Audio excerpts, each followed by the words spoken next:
Hello everyone and welcome back to the Community Spotlight here on GDQ Hotfix. We have a special treat for you today. We had a poll going 2 weeks ago asking which game you would like to see, and you all voted for Earthbound. So we've got 3 runs of Earthbound tonight. We're going to have Any Percent Run by Hannibal Graham, followed up by we're going to have a Boogey Percent run by the winner of the Boogey Percent tournament. And then we have an ancient cave race between Aureliux and Temple. I'm sorry if I butchered that name. And so we just got a good lineup of Earthbound for you tonight. But before we get too far into that, just want to remind everybody, make sure you tune in tomorrow, as we're going to have an episode of Random Number Generations, show about randomizers, starting at 7:30 p.m. Eastern.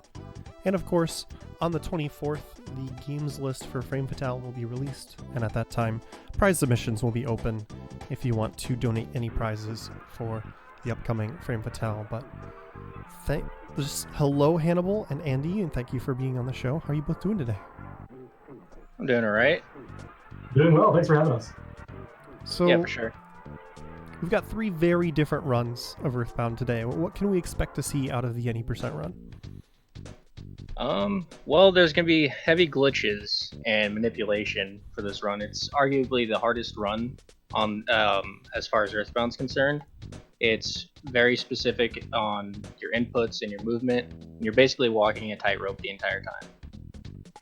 Another great thing about this is a lot of people, the most recent exposure they probably may likely have had to Any Percent is the GDQ run that was in several years ago. But Earthbound is continuing to be broken all the time, and it is quicker and even more broken than it was then. So it'll be exciting. Sounds good. Is there anything else you'd like to cover before we get started, or just hop right into it? I think I'm good. All right. If you are ready, then why don't you give us a countdown? All right. Okay, we'll go in 3, 2, 1, go. All right, so as of recently, there's been a lot of changes to this category. One in particular, which is the newest change to it, is to skip Starman completely. And everybody came to a wall where we figured we wouldn't have enough money to keep going. So I found a manipulation to where we fight a crow, and it will drop a cookie, and it'll give us the money for killing it. And then we can skip Starman, and we'll have enough money for everything we need. We actually need $60 for the cold remedy and the skip sandwich, and then I'm not sure what the value is for either a cookie or fruit juice, but we wouldn't have enough money for either the skip sandwich or the fruit juice or cookie, whichever one it is. And I happened to stumble upon a way to do this because that was the biggest wall, was the money. Because when we die, we lose half our money. We normally start with $20 and we end up with $10, and we get $20 from Starman, so we have $40 plus selling the cracked bat. So, fortunately, it worked out pretty well to get a crow that not only drops a cookie, but will lower our health enough to where we can actually die and skip Starman. Another important thing to point out is that when we booted up the stream, when you guys saw the Earthbound screen come up, Hannibal was already on the naming screen, and that's because he got set up with Earthbound. Manipulation begins the moment the console is turned on. Whenever you reset the console, the numbers that determine the random number generator in the game are always reset to a known value, and it's always the same value. So from then on, every single cursor movement you make, whenever you're walking around, every movement NPCs make, every character that's printed in a text box, and a few other things influence the random number generator. So Hannibal is going to be taking a very tight route, very planned route through this area, and it's very deliberate in what he's doing to make the random number generator act the exact same way from run to run. So he is manipulating everything right now. He's judging all the NPC movements to make sure he's on the right seed. He's doing the right number of cursor inputs and all that kind of stuff through here.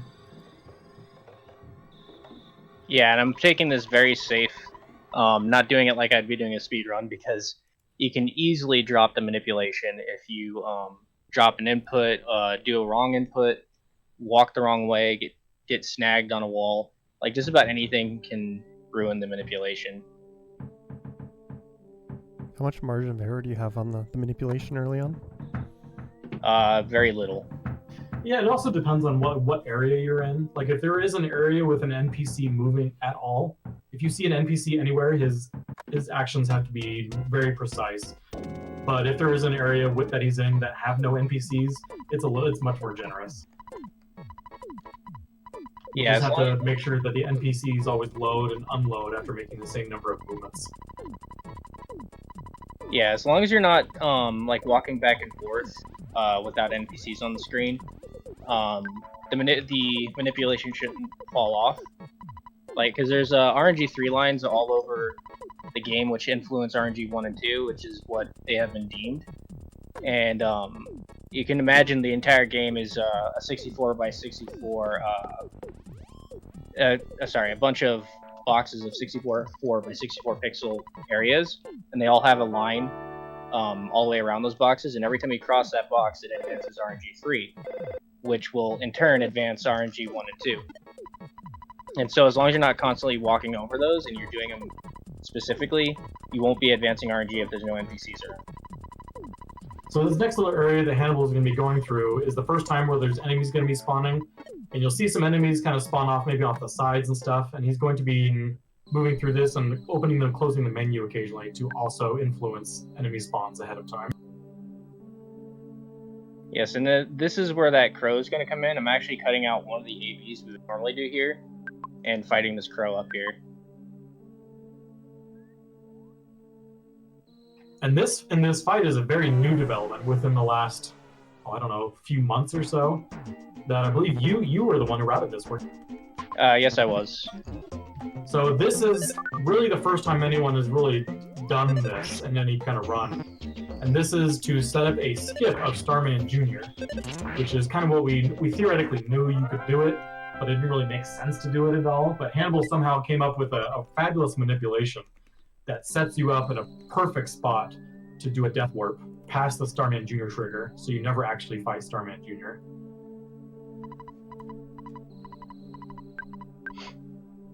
And it ends up saving a handful of seconds, maybe what? I think it's around 10 seconds. Classic James was thinking 15. Okay. I can't be certain though.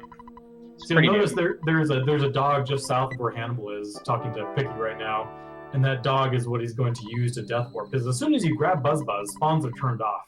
You shouldn't be able to fight anything right now. But because Ness is at a low enough HP, he's going to be able to die quick enough so that Buzz will never attack the dog, and he'll be able to die and death warp out. Yeah, and there's actually a manipulation to carry on from here to erase the barrier or move the barricade from Tucson. But I'm actually going to be safety saving and doing the save and reset version of the barricade just to make sure I get it. I approve. It's also awesome that you've been able to get this so far. I guess the RNG manipulation isn't as critical. I guess because you're not getting this level up at the Starman Jr. Yeah. What we have to do actually with Nightmare, because we actually get the level up at Nightmare instead. Real quick. So yeah, just some more inputs right there to set up this fight with the dog so that he will die exactly as he's intending to. Yep. And go ahead. I'm not sure what I was going on about anymore. So with that death warp, he never walks past Starman Jr. He's still got Buzz. Buzz is scripted. On his first turn, he will always put up a shield and then attack. So if Ness is not at low enough HP, even though he got that dog to spawn, Buzz would end up killing it. Probably faster than the dog would have a chance to kill Ness. So with that skip, he essentially skipped Starman Jr. and saved 15 seconds or so, which is a fairly new development within the last few months. Yeah, it took, for some reason, like, I'm like a dog with a bone when it comes to a lot of this stuff. I kept theorizing with it and kept coming to the conclusion that you couldn't do it because we wouldn't have enough money. And then I realized, I'm like, why don't we just kill a crow and get him to get me down to low enough health so that way I just die in one shot and get a cookie from him. And it turns out the very first attempt I had at coming up with this manipulation gave me a crow that works just that way.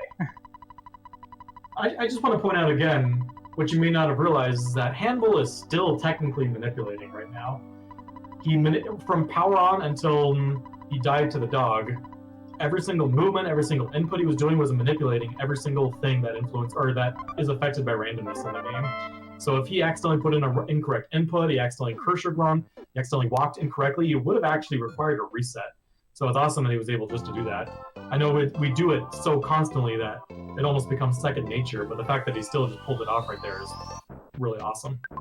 Yeah, I'm actually doing the manipulation a little bit still here and actually bumping that tree because there's a snake down here if you don't, which is weird because that's not even a spawn skip. But doing that AB avoids some dogs and bumping that tree there avoids the snake. And now I'm just going to be dropping manipulation from here. I just wanted to get the walk. And so we're actually going to grab this hamburger here and we're going to sell it for the extra money that we're missing.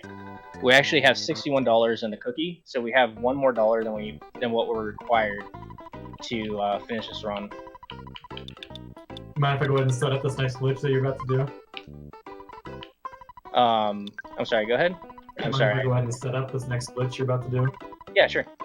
So this next glitch that Hannibal is going to be doing is a glitch that was really discovered within the last about 14 months ago.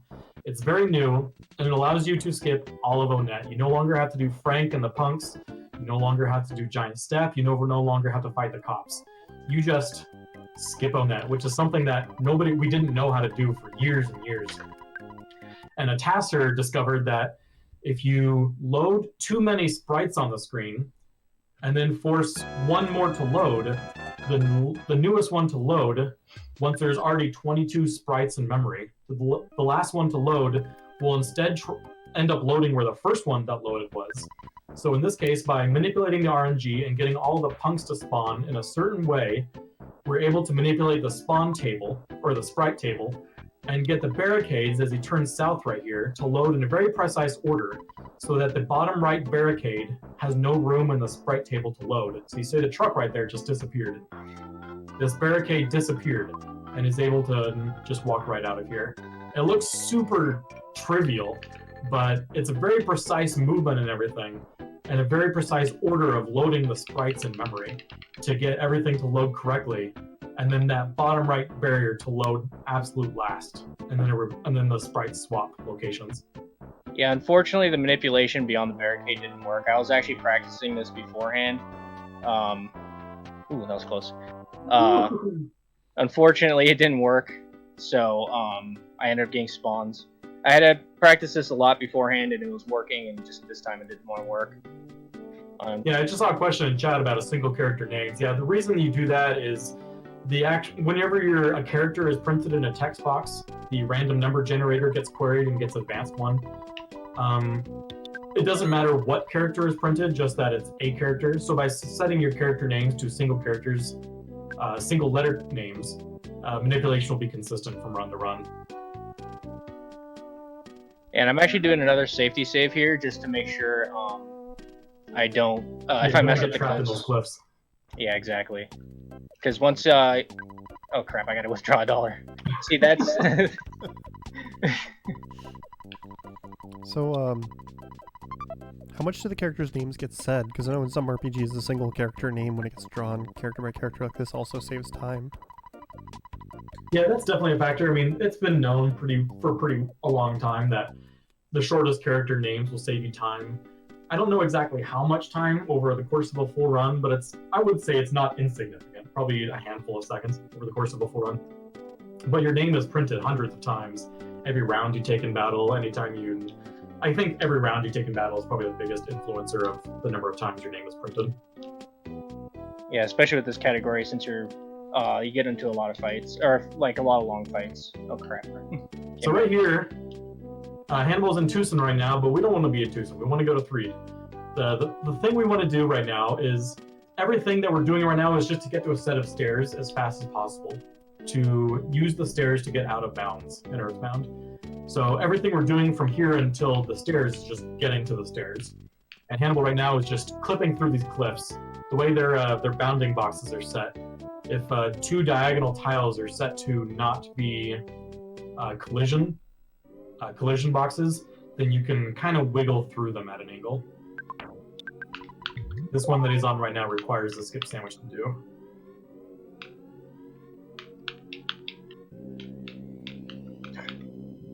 Yeah, see, this is exactly why I safety saved. Yeah, because Do you just have the one skip sandwich? Yeah, because that's all we can afford. Because when you use the skip sandwich, it means you have a timer to get through, right? Yes, you have about 10 seconds. Yeah, a regular skip sandwich gives you 10 seconds of moving quickly, and a skip sandwich DX, which you get access to a little later in the game, gives you 20 seconds. And something I haven't mentioned, this cliff down here that I'm doing, I found it pretty soon after I started running this category, where you can do 2 cliff skips instead of 3, like it was set up before, where there's several double cliffs just below the bus station. And this just gives you less trouble with losing time and less strain on your finger, because doing those cliffs is really really hard on your thumb trying to get in there. And this works because Earthbound, the overworld map, let's see if... Ooh, that one was really fast. Nicely done. The Earthbound map is set up in a huge, almost like an image.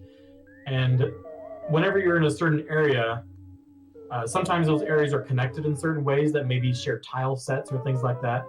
And because of that, Tucson is actually connected to the tunnel that connects Threed and the desert. So you clip through that area you're really not supposed to be into, get through that tunnel area, and then walk back into Threed. And again, the reason we follow this route is just to get to stairs as fast as possible, because getting to stairs is what allows us to kind of break open the game. Yeah, and something should touch down on is once you enter Threed, there's several... Oh, Jesus, boy. There's several spawn plates coming in to Threed where you can get ambushed by spawns there. So I generally, on my runs, I'll hit the open the B menu just for superstitious luck to get through there without any spawns. The reason he mentions opening the B menu, normally when you kind of feel superstitious, you want to kind of move the random number generator to a point that's not currently at. And the fastest way to do that is to press B. And whenever you're looking at that little screen with just your HP showing at the bottom of the screen, it advances the random number generator one time every single frame. There's no other thing in the game that does that. It's pretty unique, and I don't know why it does that, but it's kind of fun. It's really useful at tasks to just get the RNG value to a number really far away that makes some event that you need to happen occur. Yeah, and using the B menu actually advances RNG single time every single frame that it's open.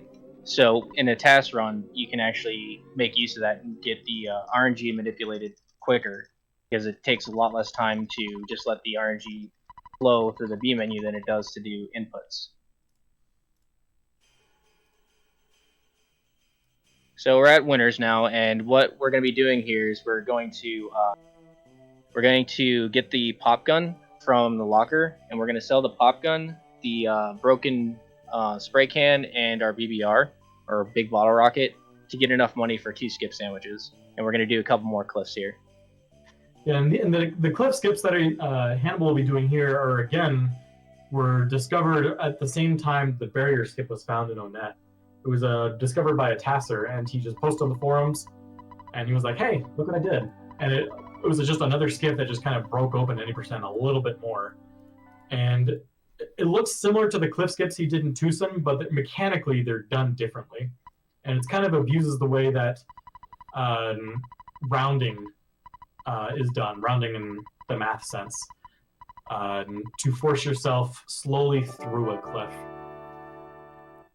Whereas the cliff skips Hannibal did in Tucson were more abusing the fact that areas that are not obstacles diagonally from each other can be kind of wiggled through. Yeah, and actually, an interesting thing with the first cliff in Tucson, you only have to be 2 pixels away from the wall, and you can retry the cliff in there. So that's why you see me going crazy over there, is because I'm just moving just enough to get another attempt in. Yeah, your character has kind of like a walk cycle where on different frames he either takes like moves like 1 pixel or 2 pixels or something like that. And you just kind of have to be on the right walk cycle to get kind of squozed into that cliff, so you can wiggle through it. Yeah, I've theorized, it's actually happened a couple times, where if you walk exactly the same every single time to that cliff, like to the perfect pixel, you can just walk right in there. It's happened like a few times for me. And so this first cliff that we're going to be coming up on is actually, I forget who exactly it was. I think it was Erythium that came up with a way to get snagged on the top of the cliff. With Daniel RGT. It was Daniel. Okay, I wasn't sure. Oops. And so I kind of built off of that, and came up with a way to basically guarantee that you're gonna get into that cliff. Whereas with the old setup, there's about 3 different possibilities there, or sorry, 6 different possibilities there, and now it's down to 2. And they're extremely obvious if you get a bad rotation. So right now we got some spawns here, and I'm going to be kind of creeping up on here, hoping for a crow like I just got. And I believe there's a spawn skip up here, so you want to kind of go up there. And so I'm going to be going into the bottom of this cliff here, and waiting for Jeff to move like that. And since I didn't get blocked, I'm on the setup now. If I got blocked at the bottom there, I couldn't do this. Now Hannibal's going to be tapping up and left essentially as quick as possible to maximize the amount of time you spend gliding against this wall, kind of like pinned in between these 2 little blocks. Wow, that was really quick. Yeah, that's the beauty of the setup I have, is either you're not going to get in, or you're going to get in that fast. He's definitely not where he's supposed to be, because none of these kind of textures or areas are drawn very well. Lots of hard barriers, hard lines that you're really not supposed to see. Yeah, so Oh, go ahead. No, I was going to say, this essentially skips all of Winters, skips the Tessie section, skips Brick Road, Pond Cave, just gets through here real nice and quick. Yeah, it does. And this is the reason why I saved, is because of this cliff. It's very easy to not get through, like I just didn't. So just trying to get the setup again. Alright, I got through.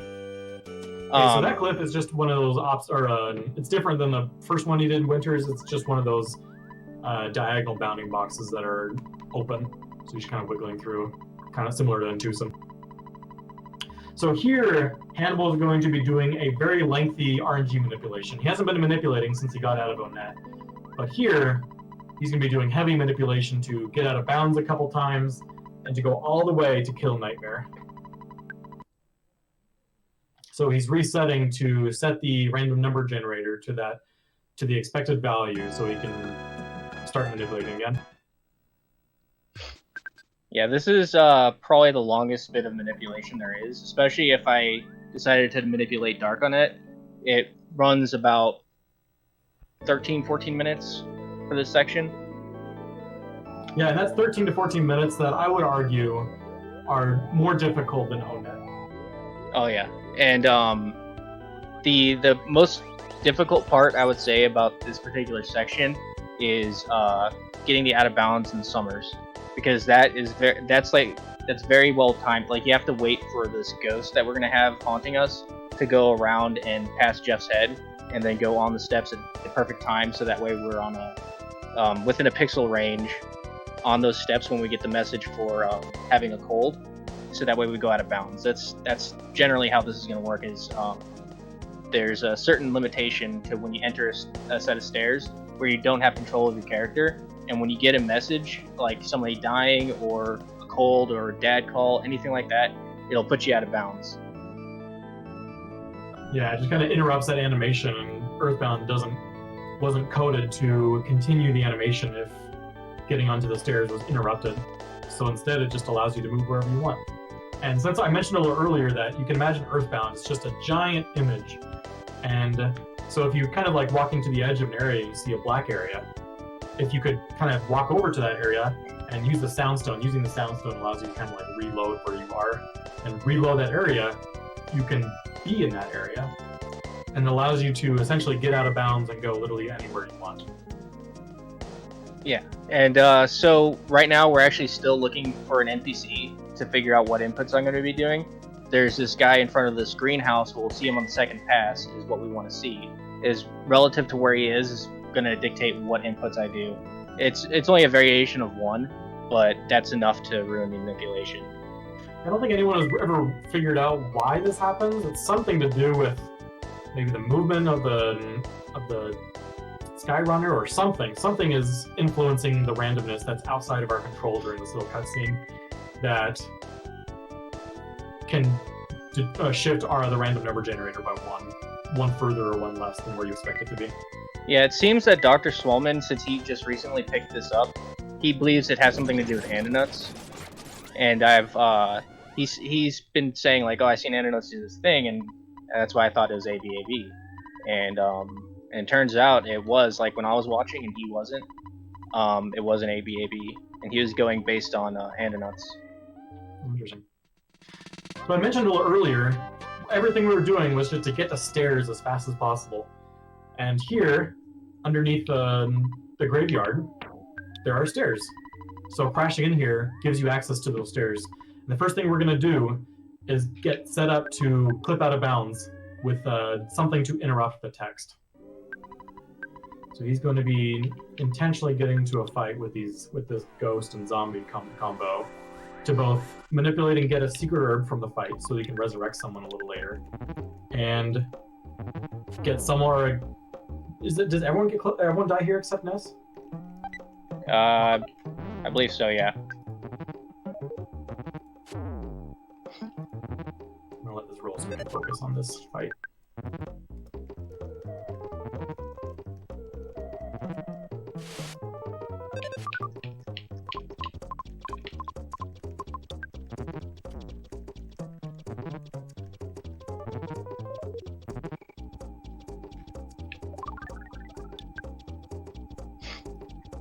Nicely done. Here comes the out of bounds glitch.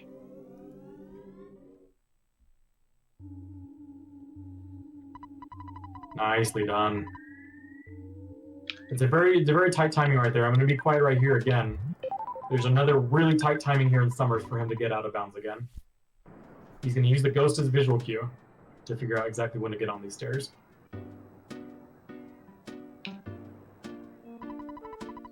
Is that it? Yep. Nice. Well done. Thank you.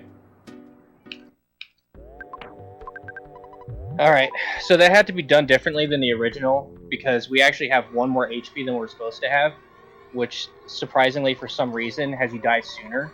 So we have to get one more HP from the skip sandwich there, and that's why I use it before the soundstone. So the reason he's coming through here, you may wonder, why don't we just go kill Gygus right now? Technically, you can go and start the fight with Gygus, and you can get all the way through phases 1 and 2, but as soon as you start the prayer sequences, the game will lock, and you cannot finish the game. It'll just sit there in the first prayer sequence. Yeah, and exactly. To prep the prayer sequence fight, you have to go back in time. You have to take the phase distorter back to the Cave of the Past. But to take the phase distorter back to the Cave of the Past, you have to kill Nightmare so that Andonuts will let you take it. But to make the phase distorter be there, you have to fall through the hole in Lumine Hall. So those are the 3 triggers we have to do in order to be able to prep the prayer sequences and actually kill Gygus. And I'll be quiet again for this next zombie fight where he'll be prepping to get out of bounds again and head on to Magic Hand to kill Nightmare.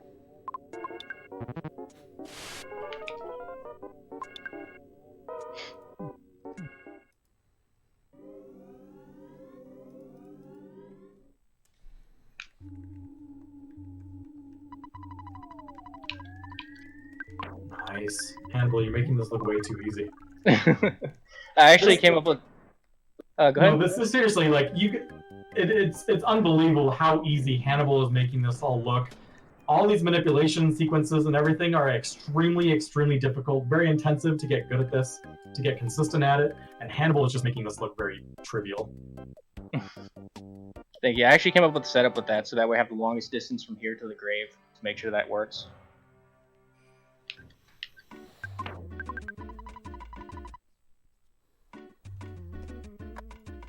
So now we're in Magic Ant. We use the big map that I was mentioning earlier to get through here. There's a ton of inputs here in Magic Ant to precisely despawn enemies and to prevent enemies from spawning in the first place. So again, I'm going to be quiet again so that Hannibal can get through this manipulation. Yeah, the hardest part of this is Sea of Eden, to be honest. It's very specific and tight in your movement.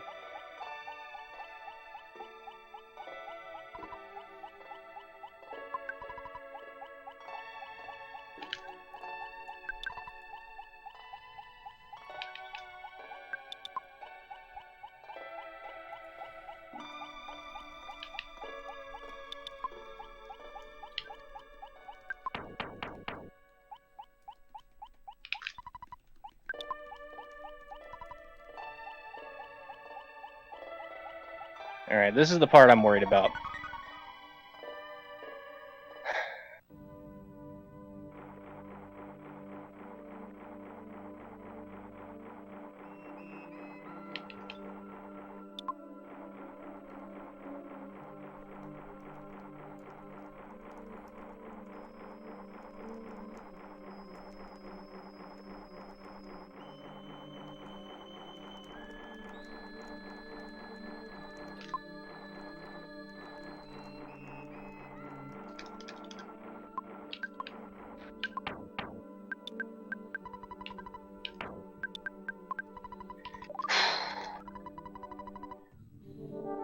Home stretch, Hannibal. You got this.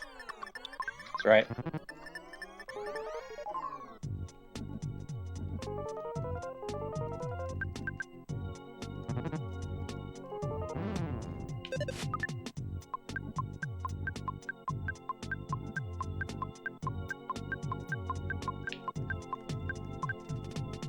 Alright. So awesome. That was freaking awesome. Well done, Hannibal. Thank you. That little sequence that Hannibal did is likely the most difficult part of this run, just because, like we mentioned, that was from the time that he saved and reset in Winters. He was manipulating all the way to here with very precise inputs, very tight windows to do inputs, and he just nailed it. And what you may not have noticed is, like, you're looking at this like, how did Nightmare even die? You may, like, if you look away for a second, you may not even realize what happened. So the fight is kind of done in three things. First thing you do is get Nightmare to kill Paula. You don't want Paula alive. She doesn't need experience. Nothing is gained by her gaining levels. So you get her to get killed off just to save time in the level up sequence. Then you, or I guess first thing you gotta do before that happens, you gotta have Paula pray and make Nightmare feel strange. Then Paula dies, and then Nightmare does his flash attack, which has a slim chance. I believe it's 1/16 to a 16. It's around there, about 1 in 8-ish, to insta-kill the enemy. So because he's feeling strange, he uses his flash attack, which takes the insta-kill effect, which targets himself and kills himself. And it's essentially, you kill Nightmare at level 1. Yeah, and the worst part about this run, one of the worst, is mashing through all this. It takes about 3 minutes to get through all this. And not mashing well enough, like, you will lose time on this run. Because when I ran this months ago, like when I first started running this, I was losing about 6 seconds from not mashing fast enough. And if you mash too fast, you'll wear yourself out really fast. So you gotta do like a marathon type of mashing for this. And so the scary part about Sea of Eden there is that if I moved like even a couple pixels too far around that first bend, going up to the second Kraken, it would have thrown off the RNG. And same with going left after the second Kraken. So that's very, very tight movements you have to do there. And I really want to do the manipulation for this, but I'm not going to, just to make everything safe and just teleport around to the meteorite. Yeah, in the regular run, you hold the manipulation and you're still carrying it. And Hannibal created manipulation to go through the dark version of Onet to prevent spawns, and you can just kind of walk through it. The normal strategy is to use teleport, and you kind of like teleport past enemies and crash into walls and see where the enemies are. You teleport again, and you just kind of navigate through there. But if you accidentally get into a fight, it's very likely you die. Yeah, unless if it's a green swirl, you're not gonna die. But it's very likely. And then you saw Erythium join in. How you doing, Erythium? Doing well. Yeah, Darkonet is definitely a scary place if you're not manipulating. Oh yeah. I actually had to come up with 2 different manipulations because of this new route with skipping Starman. The RNG advances differently after Nightmare because you're gaining an extra level there and getting life up. So I had to come up with a second manipulation to get around that.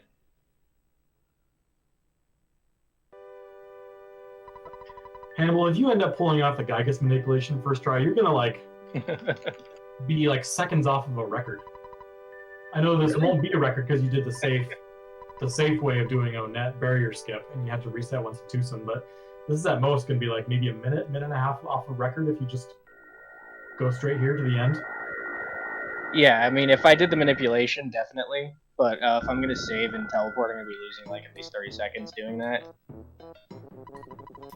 So at this point, you're gonna see him actually move down to the Roach Cave. Now, if you were to just jump straight into doing all this stuff, you wouldn't actually be able to get back to Saturn Valley. So by entering the Roach Cave and leaving it, you'll actually get the Saturn Valley teleport.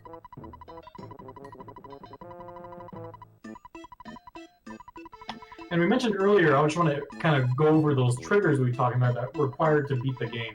First thing you have to do is drop down the hole in Lumine Hall, which is kind of what you saw him do once he first got out of bounds, and you go through Summers, you go south through just walking through the water. You drop down the hole to Lumine Hall, to the underworld. And then he went and killed Nightmare, and now he's going to take the Phase Distorter back in time. And once he takes that Phase Distorter back in time, he is prepped to go kill Gygas, and the prayer sequence will not lock during that first prayer that Paula uses. But yeah, normally I'd be walking a very specific way and cardinal directions just to make sure the manipulation is right, and I'd teleport in a certain spot and advance RNG 3 a certain way to make sure that everything happens exactly the way I want it to be. And you would actually teleport in a specific direction too. In this new manipulation, you teleport up and left, and the old one, you teleport left. And it's guaranteed as long as you're doing it properly. But there's some seeds that there's some seeds that that'll do the same thing, but they are off, and you can't tell until it's off. So yeah, what you'll be seeing Hannibal doing here is just teleporting. As soon as he sees an enemy, he'll kind of judge where it's going, and you teleport around it. Probably likely into a wall right before the next set of spawn tiles where enemies are likely to be, just so he can kind of see where they're going to be before he teleports right into them, so he doesn't accidentally crash into an enemy and get forced into a fight he does not want. Yeah, normally when you come through here in a glitchless run, you actually have the Rabbit's Foot, which gives you a significant amount of speed. But in any percent, you don't have that, so any fight could be at the end of the run. Oh my gosh, that made it worse. Ooh, they're just not giving you a gap to go through. Oh, nicely done going right through there. It doesn't matter now. Ah, It's okay. This is why I saved. I believe in a run. So at least in this chance, we get a chance to talk about how running works in Earthbound. So the way running works in Earthbound is it takes the highest enemy speed and subtracts the highest party member speed. So say that the enemy has the highest enemy speed is 40, and your highest character speed is 30. Your chance to run on the first round is 10, or is it -10? I forget which subtraction it is. 10 or -10, I forget which order it is. And then every single turn that the fight goes on, it increases your chance to run by 10%. So if you had a 0% chance to run on turn 0, you'll have a 100% chance to run on turn 10. So you may be wondering why I reset there instead of keep trying to run. It was because Ness was paralyzed, and I'm pretty sure you can't teleport otherwise. But I could be wrong. It might have just been Diamondized I was thinking of. No, yeah. I think you can use I don't know if you can. I think you can teleport when you're paralyzed. You can use PSI when you're paralyzed. Yeah, I just wanted to be safe, and plus I probably wasn't going to run from that fight anyway. Yeah, I'd be shocked. You probably have a very, very slim chance, especially without the Rabbit's Foot, to get out of that alive. Yeah, It's definitely. probably just faster just to take it.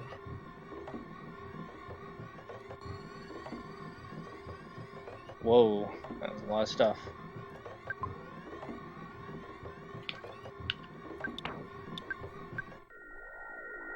Should be okay, I hope. Oh my gosh, are you freaking kidding me? There's so many enemies over there. My god. That was a lot. They're all stacked on top of each other, which I assume makes it even worse. Usually what you end up doing is if you see a big group, you kind of open and close the menu a bunch until the enemies move in a certain way to kind of like open up a gap for you to go through and teleport right through. But in that case, there was like 6 right on top of each other, and I don't think a gap was opening up for them. Oh my god.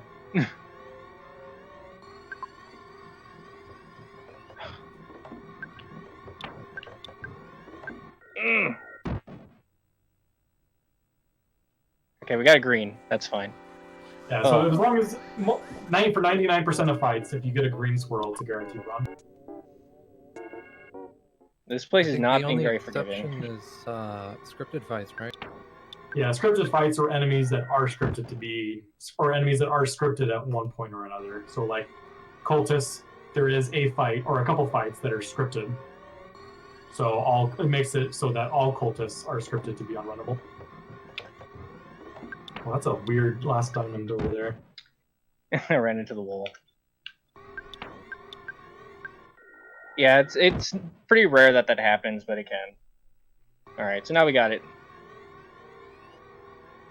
Alright, so 40 minutes in, we're about to head to the phase distorter to go back to the Cave of the Past and head over to kill Gygas. There's nothing left. Just go kill Gygas. He is going to be doing a final manipulation. Back in old runs, we had a second save file. If you can use a second save file to get another file out of bounds, and we would copy a file over to get out of bounds in the Cave of the Past and just walk to Gygas. But in this version, you don't have a second file. You never create a second file to do that out of bounds glitch. So arguably this is even faster though, because we manipulate to get the Gutsy Bat in the Cave of the Past and allows you to do way more damage in phases 1 and 2 to get through that fight much faster. So arguably, even though you can't get out of the cave or out of bounds to get to Gygas' lair even faster, this might be the faster way to do it to get the Gutsy Bat.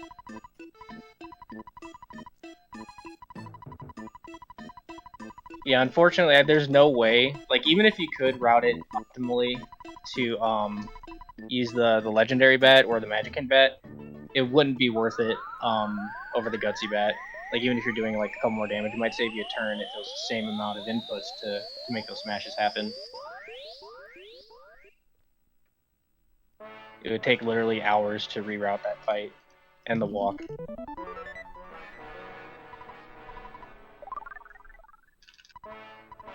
So the Gutsy Bat, I think, has 120 guts on it, so it makes us very likely to smash, which is why we get it. It gives us a lot less inputs required to get to the next smash. And I think we got like a 40% chance or something to smash with the Gutsy Bat. Yeah, so the way Guts works is it takes the amount of your guts you have over 500, and that is the chance you have to smash. Right, so it's X over 500, where X is your guts, or 1 over 20, whichever is higher. Yeah, maybe I was a little off. It was probably like 20-something% then. So yeah, I think the Gutsy Bat gives you 127 guts. So assuming Ness has like 40, that means you have like a 167 over 500, or like just under 20%.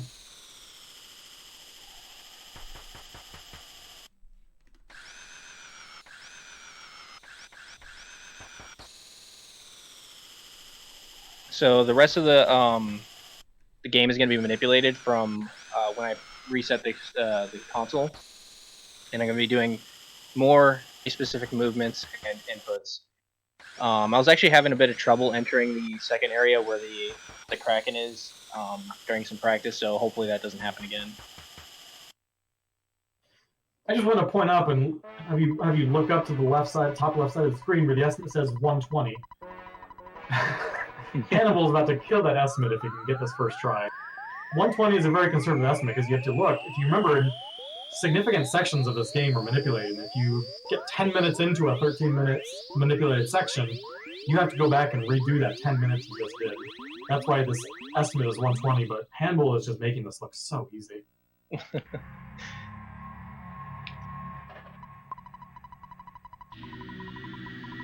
So he's going to reset right here to put the RNG at a known value like we've done a couple times already.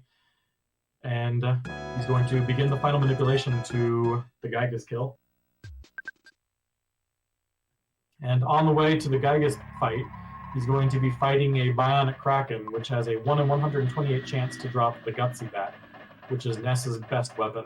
It doesn't have the best offense of any weapon that Ness can get, but it increases your guts by a significant amount so that smashes happen a lot, and that he can output a lot of damage on this fight.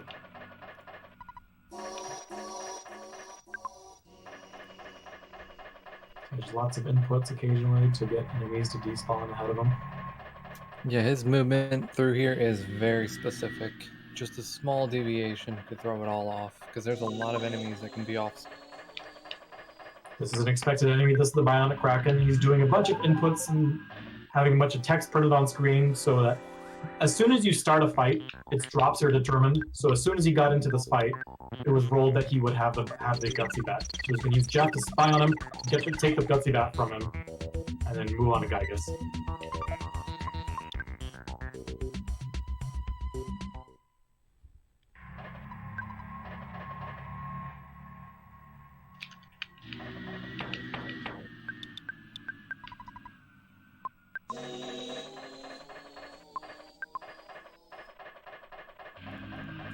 This is unfair.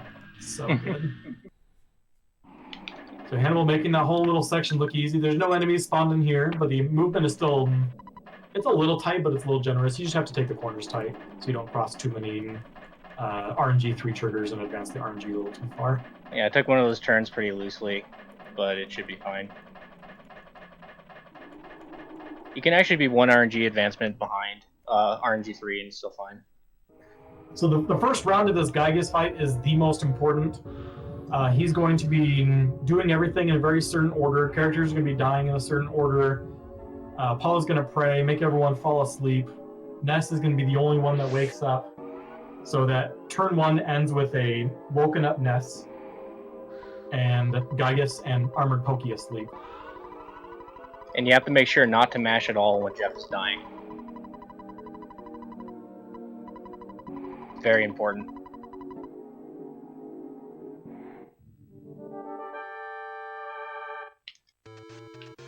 Don't go too fast. I want to listen to this music a little bit.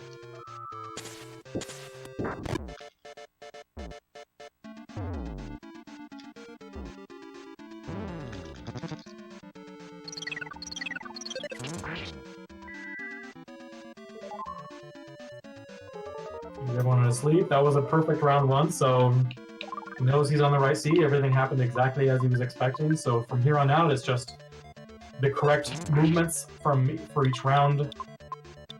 Sometimes he does a lot of empty inputs to advance the RNG a little bit before his next attack. Small actions like that to force each round to happen exactly as he wants. Yeah, there's definitely going to be a lot of smash. Fun fact about smashes: smashes have no damage variability. It's just 4 times your offense minus the enemy's defense. So you can predict exactly how much damage your smashes will do if you're routing out a fight or something like that.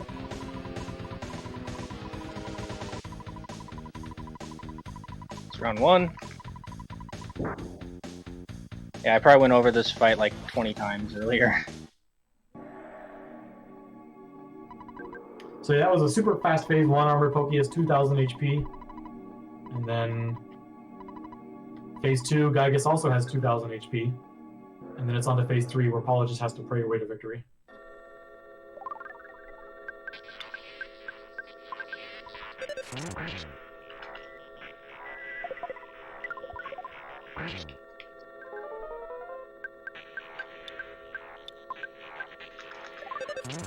Yeah, there's definitely a lot of solidifying here to try to keep Gygas from being able to attack you. And a lot of times you'll see like Paula did an attack right there.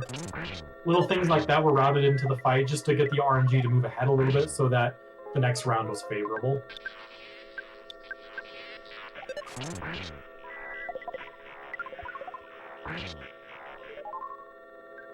For example, it might have been easier just to route in Pooh doing a freeze and solidifying Gygus, rather than trying to route in a round where Nest did a smash and Gygus didn't do anything bad.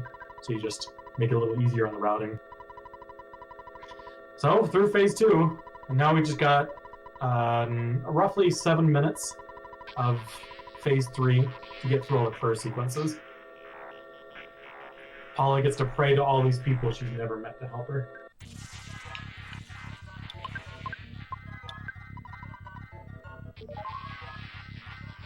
So each one of these prayers have a different set of inputs that we have to do. So the first one, we don't have to hit anything special, just go to defend, pray, defend. This next one, we're going to do 1B before we defend, pray, defend. And same with the next one, and then we're doing an empty one. And then after that, it depends on what kind of damage output there is from the prayers. So they'll dictate what I'm going to be doing next. Yeah, when this fight was, the first time this fight was RNG manipulated, it was discovered that during the Frank prayer, when Frank is praying for Paula's safety, there's an NPC moving in the burger shop. And depending on which frame you advance the text, you get a different result. No other prayer has that, where there's the NPC moving in the background.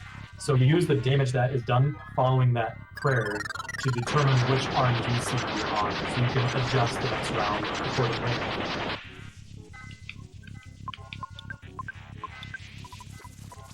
I'm taking the inputs extremely slowly just to make sure I get through this.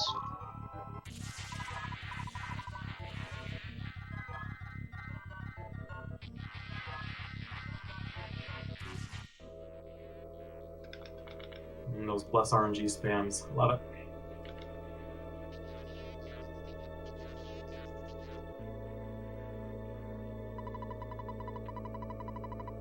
So here's the runway 5 that we never met, but still want to pray for our safety.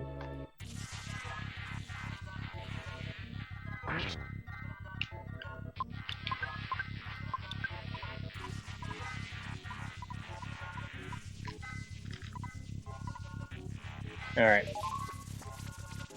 So this next one, we're not actually doing any other inputs, just doing defend, pray, defend. And then the following prayers will be 200 something damage and 300 something damage. And what we kind of do to figure that out, to figure out how many B inputs we need to do, or how many times we advance RNG, is based on the hundreds digit of that damage. So if it's 200, we do 2, 300, we do 3. And pull star, the O and post star just means don't do any.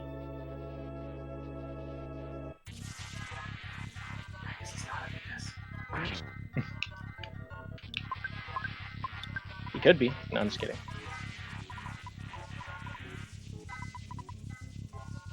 Alright. And then once we get through the next 2 prayers, there's a prayer for Frankie in the burger bar. We actually have to mash as fast as we can to advance that text, so that way the NPCs don't advance the RNG too much, because there's some moving NPCs during that prayer. And if we go too slow, it'll advance the RNG times. Everywhere else is fine. You can just mash at whatever pace you want. Yeah, someone in chat just brought up an interesting fact. We never input the player's name, but Gygus still wants, or you start getting the prayer's text coming from the player.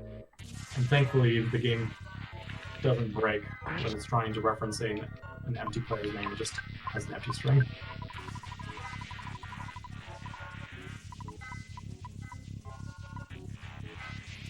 It actually isn't specific to using a B input. You can actually do like A Bs or down Bs like I do. We're just advancing the RNG to a specific amount. A B counting as 2 RNG advancements, so if I did down B, it would be 3. So I just do it twice, and it would be the same thing. Yeah, the random number generator always advances to like the next value, regardless of what action you take to advance the random number generator. It will always move to the next value the same way. So you just have to advance the random number generator 3 times. It doesn't matter what actions you take to get it to move 3 times. You just have to get it to move 3 times. And you can do a bunch of different things to advance the random number generator in a fight. Alright, and this is the Frankie prayer that we have to mash our way through. Because Hannibal's going to mash through this text, the dialogue quickly, and then use the damage that comes from the next round to determine how far the random number generator moved. While this NPC is the little girl and the woman were moving around. And if it's 700 damage, I don't have to do any inputs. If it's 800, I have to do 1B input.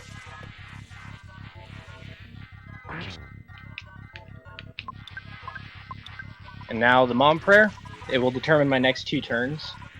There used to be a clone seed for the last prayer, based on the 1618 damage that may happen.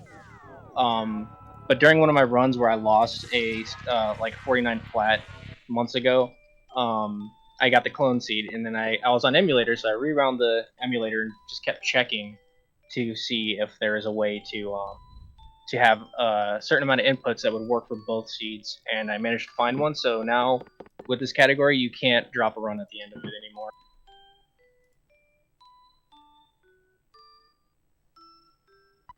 So we're just 2 prayers away, and this is crazy. Hannibal has just absolutely killed this. He's done an absolutely fantastic job. Okay, this is the clone one.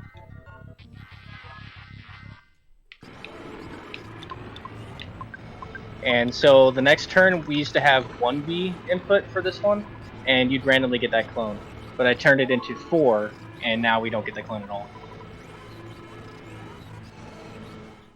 Time will be coming up here in just a moment. Once Paula's prayer begins in the next, during this little sequence. Alright. Time. Oh boy. Absolutely fantastic. Well done, Hannibal. That was awesome. Thank you. Yeah, that was really well done. Thank you very much. I was honestly figuring I would dump it somewhere, but I fortunately didn't. But it kind of killed your estimate. It's fine. We have the next people ready, but that was a 54:18, which is for a marathon run. That's crazy. Yeah, just casually doing every single manipulation first try in a marathon setting is fantastic. That requires a lot of rote memorization, a lot of practice, and a lot of consistency. Do you have any shoutouts you'd like to give? I don't have anything in particular. Nothing I can think of right now. I guess shoutouts to people who created the foundation of any percent and allowed me to have the ability to build off of it, because I'm a lot better at building on a foundation rather than starting from scratch. Yeah, it really wasn't too long ago that the world record was about a 102, and the fact that it's gotten down to where it's at now is just insane. Yeah, currently the best time I can think of with a realistically perfect run would probably be a 46:50 at best. So like once you start getting into the 46:50 range, the run is essentially dead until something changes.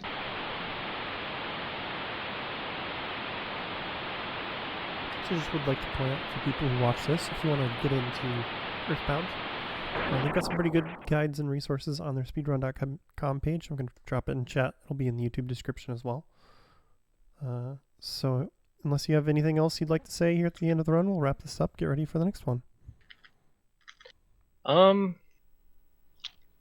Nothing specific. I mean, check out Andy, Erythium, and myself. That'd be really cool. And yeah, I guess one thing I'd like to note is that I actually started running this game back in April of 2018, and it was about 2 months in that I started running, or maybe a month or 2 in before I started running 80%. And honestly, I'm surprised I'm where I'm at now. But it's been a great ride.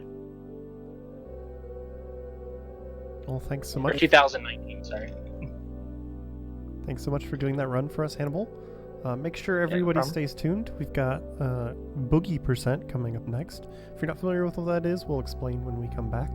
But we are going to take a quick break, get everything ready for the Boogey percent run, and then we'll be back with more Earthbound, so stay tuned. Thank you.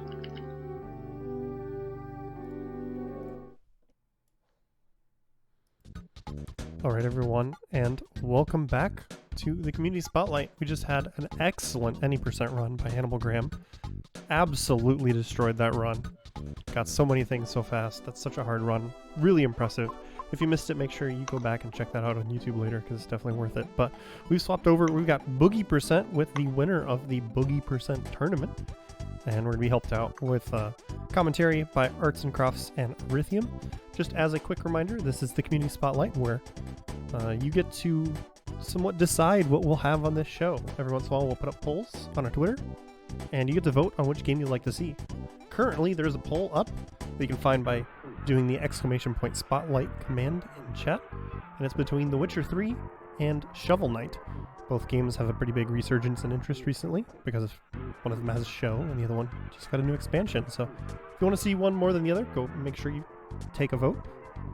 But RJS, Arts and Crofts, Rithium, hello, how are you all doing? I'm good. How are you doing? Hello. Howdy. So I saw quite a few people in chat who don't know what Boogey percent is. So before we get started, why don't you explain what this category is?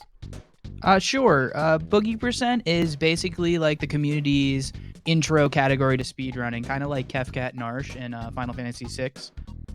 It basically introduces you to every mechanic that you would possibly want to know in order to beat a full run, but it's about like a fourth of the time. It starts at the same time. Sorry, it starts at the same time, and it ends when you get to Boogey Tent boss in Threed, or when you pick up the Fly Honey after the boss. Yeah, and unlike the run that we just saw from Hannibal, this run is entirely glitchless, so all of that stairs glitching, all of the cliff skipping, all that stuff, that's banned. All of the fun RNG manipulation that you saw is also banned, because this is a pure race category. Yeah, we like to torture ourselves with the RNG in this category.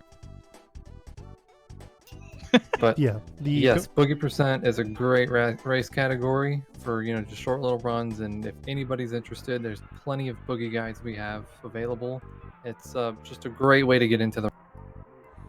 Yeah, and the comparison to Kefkat Narsh is probably a very good comparison, because it's a pretty well-known equivalent that exists in Final Fantasy VI, and they also have tournaments about that, and it's a good race category. So, is there anything else you'd like to cover before we get into this run? I don't think so. All right, then I'm ready when you are. Why don't you give us a countdown? Okay, I'll count you down from 3. 3, 2, 1, go. Oh, yeah. We're off. So this cutscene will look very similar, because it is. It's the exact same thing. We can't do anything about it. It's 1 minute and 8 seconds, but you get to see scenic Onett, and everybody loves Onett. Absolutely. And we'll start the game off with the same sort of moving around, talking to people, but with the one big difference that you'll notice is we actually have to go and fight Starman. The Death Warp is not worth it in this category and would be almost impossible to pull off without RNG manipulation anyway. So we get to see the first boss fight of the game. So the start of the run is going to be some basic story advancement. I think around the 420-ish mark is when the RNG is going to really kick up, and we're going to see some interesting things.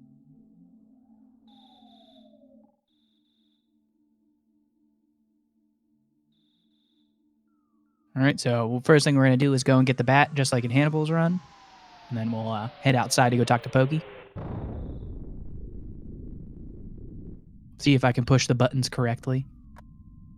It is always quite the hurdle. However, if you do press them incorrectly, it doesn't matter, because it's not manipulated. That's the fun part about this run, is nothing I do extra matters. Except small time losses. Well, is that RNG? Is that Manip Mom? Yeah, I think so. Nah, she moved back at the end. Okay.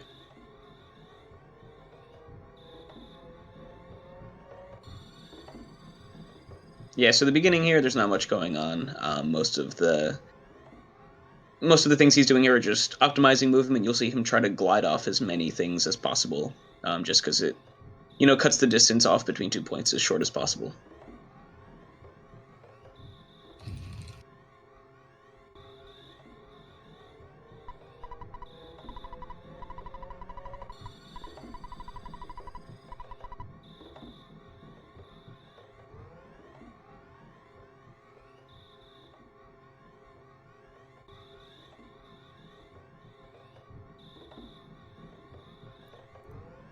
And one of our first early indicators that we know we have good movement, at least in the beginning here, is the time when we start talking to Mom. You want to start talking to her around like 2:36. No big deal if you don't, but it's just a good indicator of whether or not you have good movement, because that's all that really matters at this point. Yep, you can go ahead. Yeah, once he exits the house with Pokey in tow, that's when the real gameplay kind of starts, and he actually has to dodge enemies and things like that. So I think at this point already, RNG 3 is already is on, which you heard Hannibal talking about, which controls basically the spawns and the overworld. But we don't go outside just yet. To break up the monotony of just kind of the early story, when you're resetting over and over again, we kind of set arbitrary goals times to hit certain segments by a specific time. And that's what he was talking about with the 236.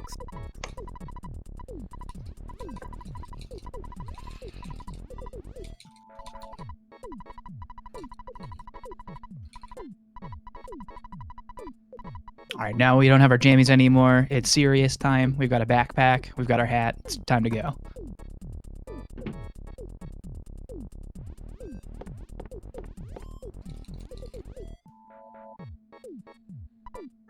Okay, so the run has been pretty nice up until this point, and this is just the drop-off point where you're going to fight RNG the entire way. And yeah, I think that's what makes it fun, for sure, because you really don't know what's going to happen, and you have to react to everything. Yep, on the hill there are kind of 3 different enemies that can spawn. Dogs will just run at you. They're the worst thing you can see. You just kind of have to avoid them at all costs or despawn them.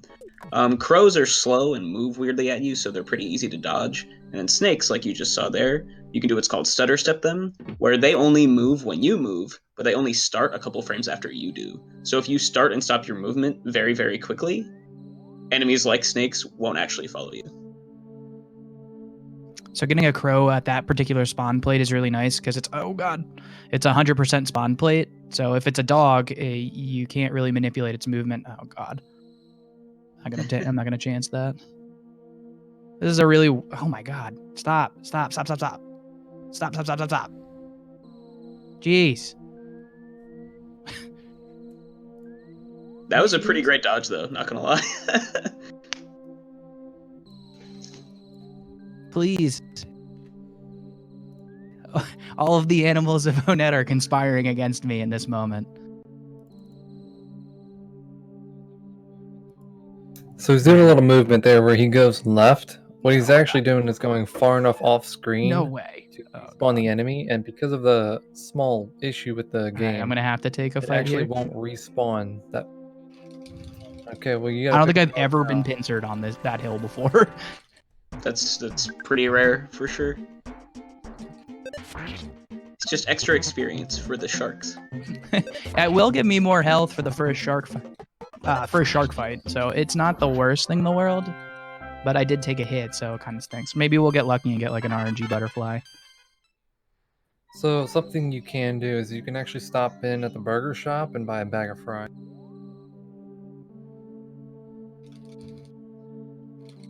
One difference between this run and what Hannibal just did is on the hill there's a gift box with a bread roll in it that RJ will be grabbing. Heals usually around 30 HP, and it's really nice for some of the early fights. And what I just did there, that tiny little movement, is kind of like a meme in the community. We call it a pokeball. If you do it perfectly, it saves about a half of a second. It's really negligible, but it's a lot of fun to do. And I basically use it as a good luck charm for all of my runs. So as the resident Pokepull master, RJ, how would you rate the Pokepull you just pulled off? I would give that one an 8 out of 10. I agree. 8 out of 10. Very solid, very solid.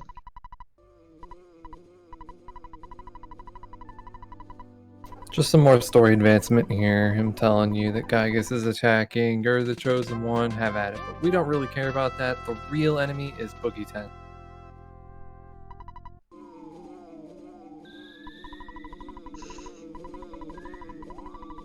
Oops, a little overmash there. The good thing about this part, now that we got to the meteor and we've got Buzz, is that RNG3 is turned off again, so there won't be any spawns on the way down. I can't get pincered again. See him grab the bread roll, like I mentioned. The only thing left at this part is the soul-crushing RNG that is the Starman fight. Yeah, so the Starman fight, the game throws you up against an enemy that's much, much stronger than Ness and his pals are at this point. You kind of have to rely on Buzz to get you through it. Luckily, he knows Shield, which blocks all of Starman's attacks, so you just have to wait for Buzz to kill him on your own. On his own, I should say. So the only way you can actually lose this fight is to grind up to a high enough level in order to get a physical shield and cast it on yourself, and then it will overwrite the psychic shield that Buzz gives you. Oh. So, Buzz can do a lot of different damage, and 35 is probably one of the worst rolls he could possibly have. So even if he hits for a 150 smash, I probably still won't do enough damage. Right, and this is gonna be a 3-round fight. So it is possible for him to do, I've seen 26. Yeah, Buzz can do 2 attacks. He can charge forward, which is the big one that usually does over 100 damage. Or he can do a normal attack, which does normally around 80, but if Starman Jr. happens to defend, it cuts the damage in half, which is why you saw a low roll like 35.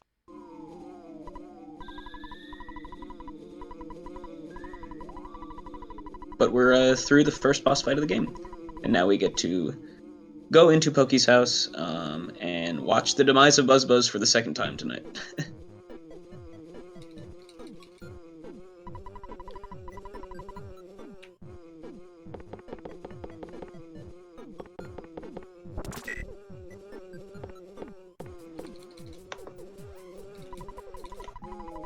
I was checking my health after that fight. I have about 33 health. So I think what I'm going to do, there's a can of fruit juice before the first shark. I think I'm going to get that and use it first and then go into the fight.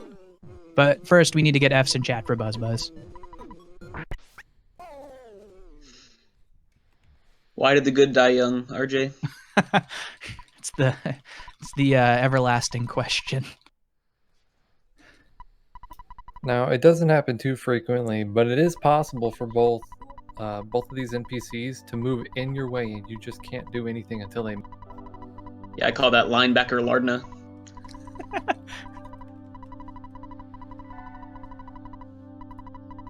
Oh no! Oops. Did you? Oh no. No, I didn't.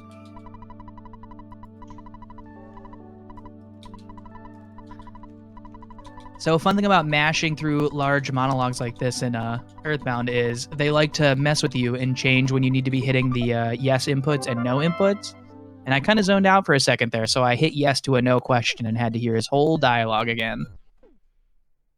But that's okay. Because we're outside and it's light out. So it's time to head into the zoo. Now, this area could be filled with enemies, or it could be a free walk. You just never know. Yeah, and we're going to see him move down to the secret treehouse north of the library in Onet. He's going to grab the Mr. Baseball cap, not to wear, but because it sells for $99 at the drugstore, which we can use to buy the best equipment. Oop, Pigpen doing his best.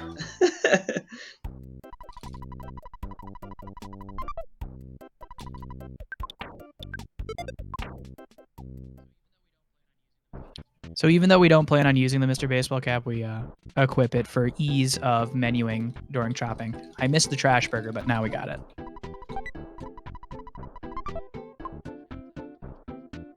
Shouts out to the trash burger. And we will not be selling the burger like you saw in any %. We use it for its pure health value. Because hamburgers are are very valuable. They at this stage of the game they'll always fill Ness up pretty much. It's time to do some shopping here. You need to buy the T-ball bat, the baseball cap, and the cheap bracelet. Now you wouldn't be able to afford the cheap bracelet without selling back the Mr. Baseball cap, and it's faster to equip it and then just sell it back. And now RJ is going to do this weird walk. Looks like he goes out of his way above the hospital. That skips a spawn trigger, so you don't get sharks down near the arcade, if he does it correctly.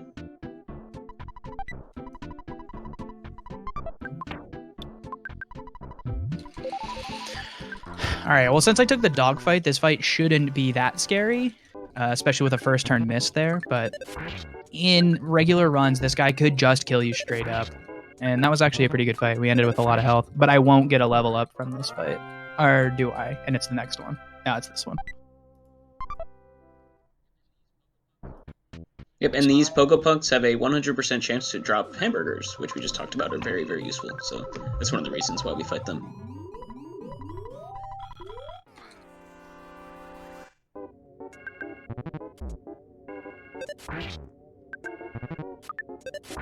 Another good fight. And we get another 100% drop burger. Yeah, and soon he'll be going into the Frank fight. The trick is with Frank is, at any point he can kill you with 2 hits in a row, so if he ever hits you, you're going to want to heal immediately. It stinks that I have to life up this health, but for safety's sake, I should. To get my 3 health back. Yeah, that 3 health is important. 20 damage is a lot. Yeah, you have a really good offense roll.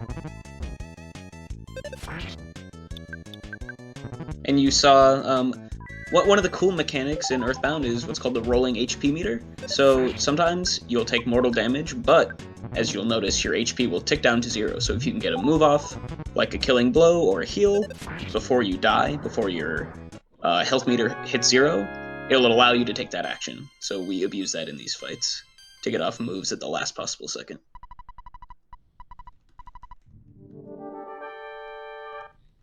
So Frankenstein is a scripted fight. He has, I believe, 90 HP. He's always going to start out with a burst of steam and then do a low roll.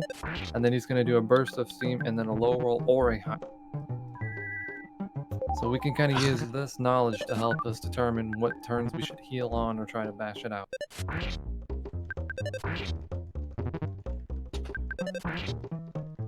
And Frankenstein is down. I think I only had to use 1 burger there. Yeah, which is good. You want to save as many of the burgers as you can for the next phases of Onet. Yeah, and one thing a lot of people don't know casually is after you beat Frank, you can actually go back and talk to him, and he'll give you a full heal as if you just slept at a hotel, but for free. So RJ will be doing that here to refill all of his health and psychic points. So kind of a lesser known glitch fact, if you glitch and beat the game without actually beating the shark inside, well, normally he tells you, come back when you've beaten Earthbound. Yeah, he still says the same thing after you. It's a little disappointing. You mean the developers lied to us? Yes.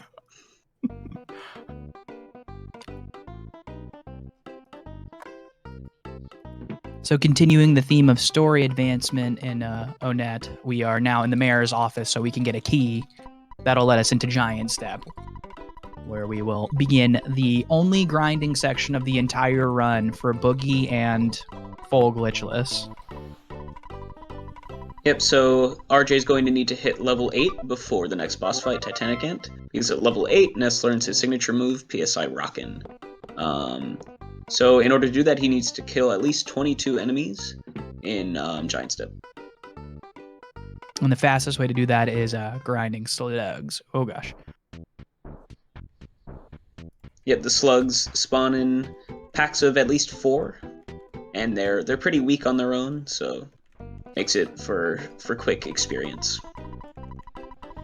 So RJ is going to be pulling out some money here. Now you definitely want to have at least 5 burgers going through the rest of this, but he's just going to go ahead and fill up on. I'm going to go ahead and buy 6 burgers here.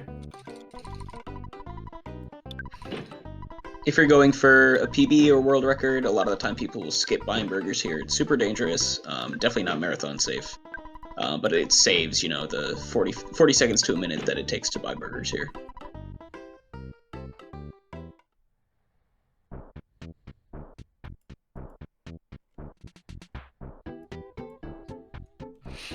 All of the spawns that'll be in O-Net now are afraid of us now that we beat Frankie. So we don't have to worry about them anymore. Yep, that's a really nice mechanic in Earthbound, is after you kind of beat an area, or if you're a high enough level, enemies that aren't really a threat to you anymore will run away from you. So we see that here, and we'll also see it after RJ gets the first sanctuary.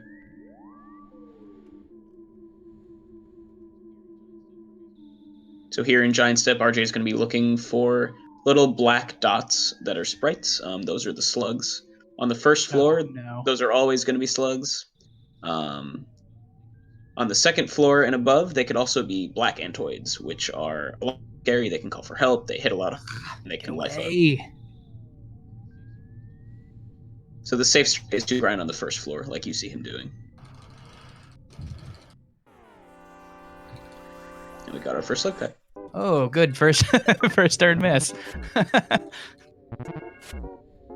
So typically on the first fight here, your offense is going to be pretty low, and they have 30 HP, and most of the time you're going to hit below 30, so you don't want to auto fight until the second.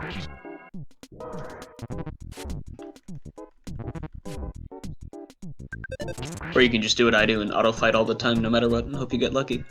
Oh my gosh. Another low damage. That's okay. We're through the first pack. We got 4 more packs to go. Or 5. Yep, so the slug count is at 4. Remember, he needs at least 22, but on the first floor they only spawn in packs of 4. So, you know, if that's all he gets, he'll likely end up with 24 slugs, which is perfectly fine. I have a question. When you kind of were stuck between the 2 mice there and you're trying to get away and you're stutter stepping, how precise is that input to be able to move without the enemy moving? I believe it's you have to move within 4 to 6 frames. So not. Yeah, so it's not frame perfect, so but it's reasonably pretty hard, close. especially to do in rapid fire like that. Absolutely. And one of the interesting mechanics in Earthbound is the more sprites on the screen, the more lag there is, because the hardware can't really handle that much stuff on screen at one time. And the more lag there is, the harder it is to stutter. You know, you feel like you're walking through mud. There, and I finally got the good setup for the slug grind. If you get an ant or a mouse stuck from that spawn plate where I have them stuck now, we don't have to worry about mice spawning anymore on that plate, and we can just keep spawning and despawning the plate looking for slugs without fear of it actually being a mouse. These slugs are wailing on me. So the game is actually smart enough to know what enemies have been spawned and what tile they were spawned from, and because that one's already been rolled, it won't roll that again. And ours truly Erythium found out that strat probably a couple of months ago now, so that's actually one of the more recent developments and new strats in the run. But it makes grinding super, super efficient.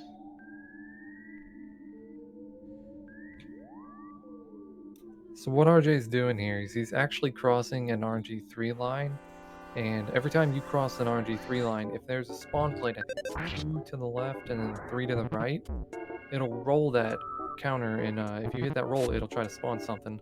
So what he's doing is he's just crossing it back and forth, waiting for the screen to kind of shake a little bit. It'll just have a little bit of lag, and he'll know that there's something spawned there.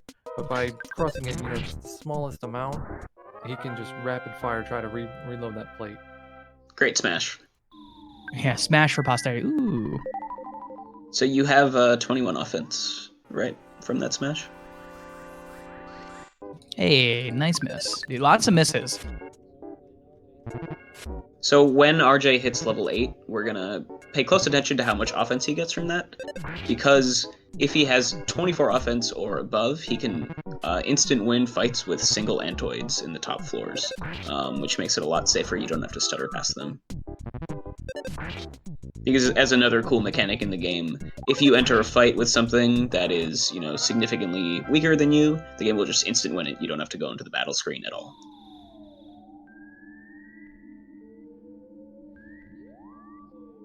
And one thing I'm doing as I'm going back and forth here is checking the lag of the screen. The more enemies that are on the screen, the more lag and slower the movements will be. So it gives me a good clue that there's slugs to the left there, even if I can't see them, depending on how slow it feels like Ness is moving. Yeah, so the lag in this game, is a double-edged sword. It makes it harder to stutter, makes it slower to move through, but it also gives you kind of a hint of when enemies are spawning, so you can avoid them or go and snag them if they're slugs. Offense up by 2. Yes, so that's the lowest roll he could possibly get. Guarantees that he has 23 offense, not the 24 or above that I was just talking about what we wanted. So he's going to have to be showing off his stuttering skills if he wants to get up to Titanic Ant.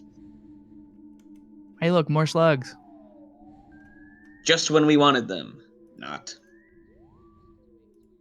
So now he just has to make his way up through all of the floors in Giant Step, stuttering and despawning enemies. So you see those 2 black dot sprites. Those look like the slugs that spawn on the first floor, but because they came in a pack of 2, we know that they're Antoids, and you really don't want to fight the Antoids, as I talked about. Uh-oh. I just had to take the fight. There's too much lag to stutter those. Yep. So that's probably a 6-pack of slugs, which only spawns on the top floor of Giant Step. And 6 sprites all in once on the screen makes there be a ton of lag and makes stuttering almost impossible. So luckily he was already level 8, he had PSI Rockin', so he could use it to clear out the Antoids. I'm going to have to get a second butterfly here too, because I only have 2 side points. Because butterflies will replenish your psychic points, but you only get 20 from them. And I have I don't know exactly how many, but it's 27 to 26-ish. So we want to have full points for this. Yep, and the developers were really nice. They gave us a 90% butterfly spawn plate right up in this balcony here, just to refill all of your health and stuff right before the boss fight. Yeah, it's typically 90% until you're on world record pace. That's how many things in this game go. So he does have to be careful. Every time you go in and out of this door, you're running the risk of an enemy that will actually spawn underneath of you. And, okay, well, here's a perfect example. He didn't move at all, but the enemy spawned underneath him. Alright, we made it through there pretty relatively unscathed. I'll use a burger early. Ooh, cookie. Yeah, that's one of the benefits of buying full burgers, is you can afford to use one here if you get that dumb fight. So, ideally you want to either drop the cookie or use the cookie something, because you don't want to run that risk of accidentally using it. I like to save it for Apple Kid, but to each their own. Well, it creates menu lag on top of, if you Ooh, nice start on the shield, huh? Hopefully these hit hard.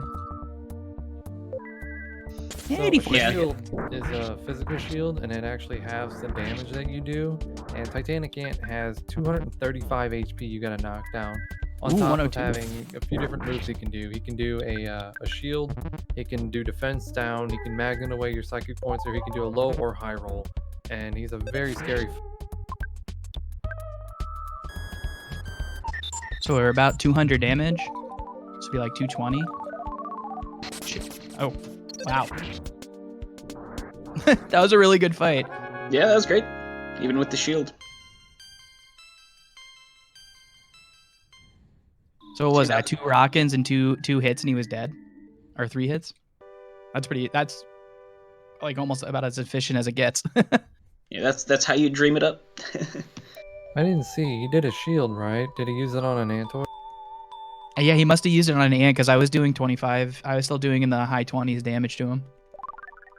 Yeah, so we got a lucky break there. He basically wasted his first turn because those Antoids were going to die to the rock. What a nerd. What a nerd. So now the hardest boss of the run is dead, which is super, super nice. But there's still plenty of things that can kill him throughout it. Literally everything. Every screen is a run killer, right? That's how I feel. There's a nice little free hamburger there in Giant Step. So just as a comparison between this run and the last run, I think Hannibal was in Magican at this point, which in Glitchless is well after the 3-hour mark. Hey, we're doing our best. We're trying real hard here. It's hard to hit slugs with a bat. We haven't even seen any stairs to glitch with if we want, even if we wanted to. So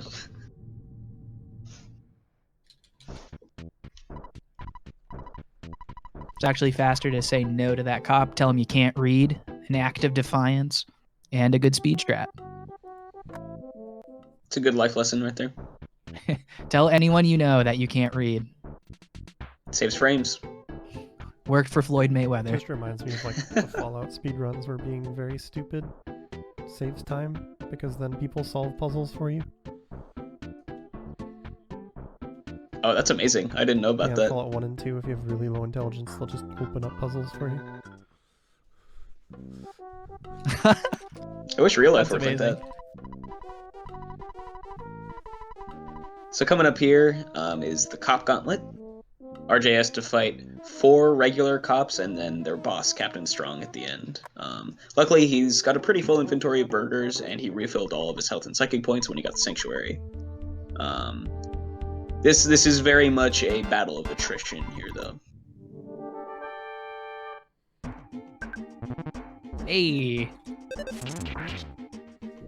First turn smash is good. It stinks that he hit me for 32 with a crushing chop, but you know, the retaliation smash puts us off to a pretty good start. For sure. The cops can either do a low roll, a high roll, or a smash. Now, you really don't want to smash. We don't actually account for that when we do our HP conserving. And everybody has their own kind of value they set. A lot of people, it's usually below 60, they'll eat. Some are a little more risky, they'll go down to 50 before they eat. So really, you just want to make sure that your HP stays up high enough to where if they do crushing chop, you still can mash out heal.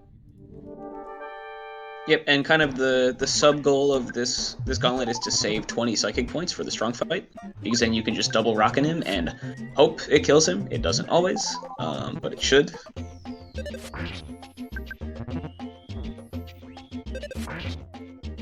So although he has 30 psychic points, Nice. he's going to save 20 of those. The other 10 can be used for life ups if he needs them. We got a nice miss there on the third turn for the cop on my life up turn, and then I outsped him on my turn. Efficiency. We Nice. love good cop RNG.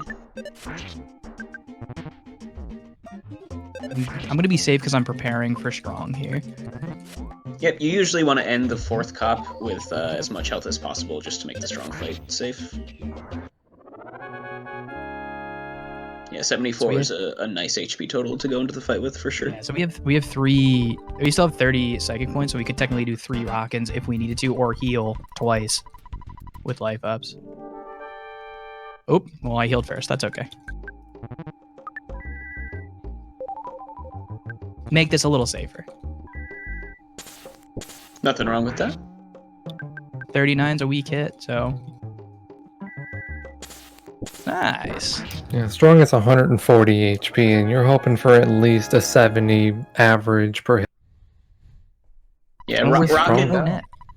Rockin' does 80 damage on average, but so it should kill it theoretically, but doesn't always. Yeah, you just need a low roll and an average roll. But, you know, we're through Onet. This is honestly one of the worst parts of the entire Glitchless run and Boogey run in general. So it's nice to have gotten through that with little to no pushback from the game.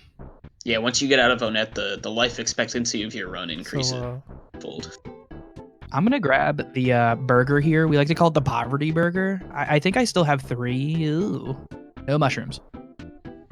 But yeah, we want to grab this burger. I just want to make sure I have enough healing items, because I have to give a healing item to an NPC that we'll meet in the next area called Apple Kid, a stranger who we walk into their house unannounced and give him food and money.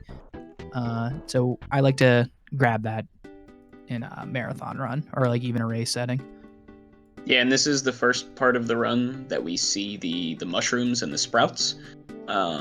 These have a new movement pattern than other enemies. They have a very, very small aggro radius, so you can actually get pretty close to them without them coming to attack you. So I've seen a decent number of people in chat asking about what Boogey percent is, and it's been about half an hour since we started. I have a decent number of new people in chat, so could you just go over that again once more for everybody?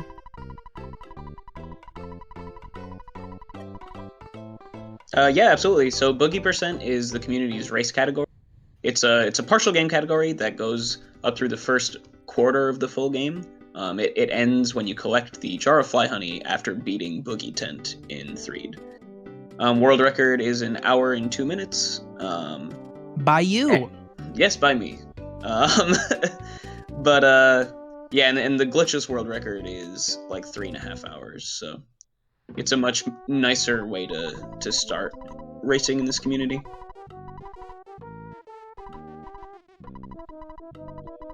I only had 2 burgers left, so I am kind of glad I got that. Yep, and even if RJ was low on food items, he can always buy some more over in Happy Happy Village when we get there. Well, now that we gave Apple Kid a burger and some money, his rat pet gave us a cell phone. It's a pretty which good deal. Everyone in the game ends up knowing the number to, but we don't. I wish I could do that at Verizon. You got any mice here?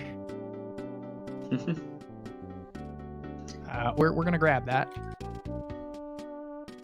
I need to grab 2 butterflies out throughout this next section, so I try to grab ones that aren't too far out of the way, because they like to do random movement. As you saw, it was coming right at me. Then it was like, oh no, not this guy, and then he went the other way. Don't they specifically avoid you? Yeah, if it's not programmed, they definitely do. Yeah, one of the nice things about Tucson and Peaceful Rest Valley, though, is that there are a few spots with very, very high percent butterfly spawn plates. Kind of like the one spot in Giant Step that we used earlier. Hopefully he went away. He did. Woo! All right, so we're basically looking for... I look for shadows of UFOs in this section, and if I see a shadow, I immediately turn in the other direction. Yeah, and the UFOs are super dangerous. They have a similar movement pattern to the crows that we saw earlier, kind of like the wavy side to side, but they're a lot quicker, and they're pretty strong enemies. So you definitely don't want to get into a fight with one. Hello. We'll take this butterfly. Nice, so you're full. Yeah, we're full. That's good. So if anything goes chaotic, we have a lot of psi points. We're at full health. We should be pretty safe for PRB. Because it's a section with a lot of spawns, and getting pincered is not out of the realm of possibilities there. So one thing that we didn't explain is you saw RJ just kind of go into Peaceful Rest Valley, move up, and then walk down without really doing anything. That's because, as you'll see later, there's a statue of a pencil up there.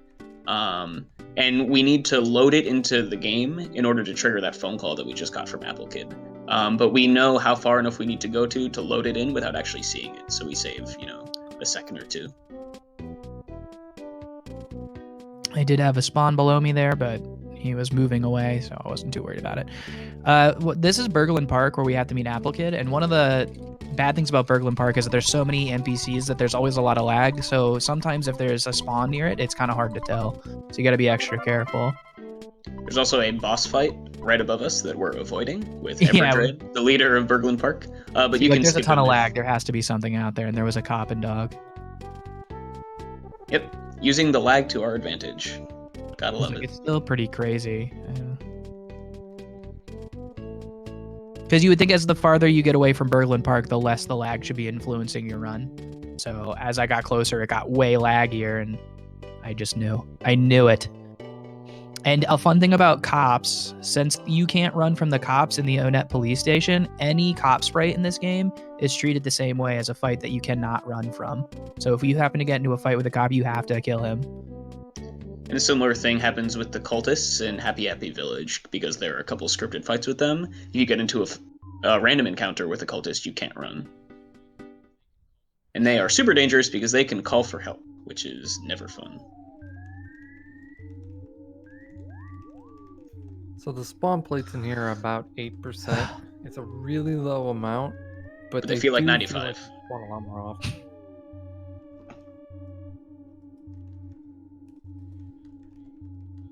Yeah, now RJ got the pencil eraser to erase the aforementioned pencil statue. That will actually go up and see now. Yeah, we're gonna go look at it now. But only for a second.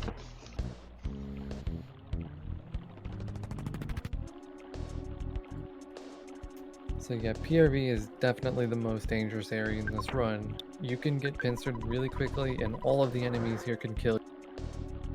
Yeah, I'm sure a lot of casual watchers have a lot of fond memories of dying in PRV over and over and over again. I know I did on my first playthrough.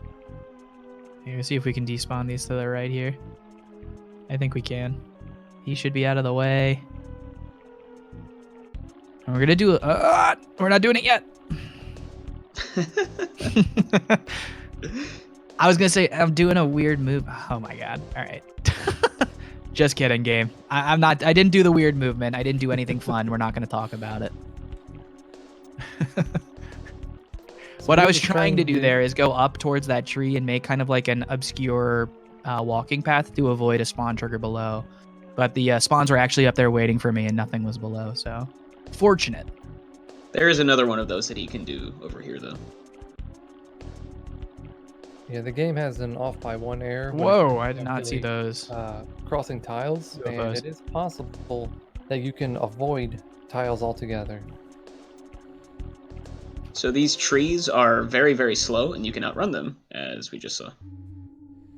RNG snakes? No. Yes. They have a random chance of just being like hating you and wanting you dead. But those ones were cool. We like those ones. Yeah, you always instant win the fights with the snakes anyway, because they're super weak. Those are the same snakes that you fight when you're level 1 on the hill in Onet near Ness's house. But sometimes they're just randomly aggro and come after you. So this is happy. It's ironic because everybody's feeling a little blue. Sorry, my finger slipped there. Hey, look, a butterfly. Oh my god. Oops. Ah, now he's there. I had a bad feeling about that door, and I went back preemptively. Yeah, like I said earlier, you really don't want to get into a fight with these cultists, because they can call for help and you can't run from them. That was close. Great dodge. Thanks, I worked really hard for it. So now we get to see Paula. She's doing good, locked in this cage. We gotta go rescue her. But she does give you the famous Franklin badge, which we use to reflect projectiles. It's very important for the upcoming fight with Mr. Carpenter, the leader of the cult in Happy Happy Village.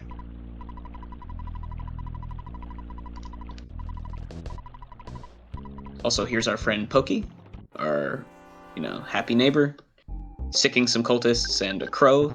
Not sure why the crow works with the cultists, but it's there to be annoying. It's their super secret attack crow. Sunglasses.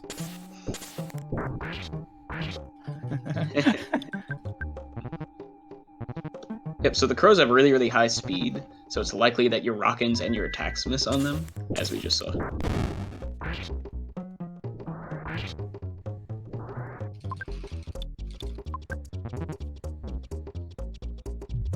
Being safe with the heal there. Yeah, he was definitely one hit from being dead, but if I happened to miss that attack, I would have no chance unless he missed again. Yeah, and if he called for help, you could have been in dire straits for sure. Yeah, even worse. So that's the right call, is just to make sure I had enough health. So that's another run killer over. We call that the shack fight, the two cultists and the crow. What's nice though is if you happen to die to the shack fight, you don't have to go do it again. You can just skip it and go straight to the cultist headquarters, which is where we're going now. So Janet plays nice. Safety croissant in here.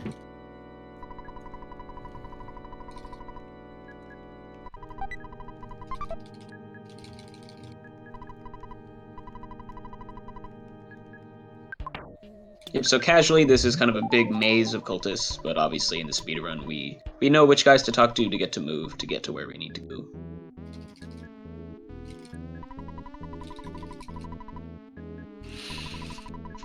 No skip sandwich today, RJ?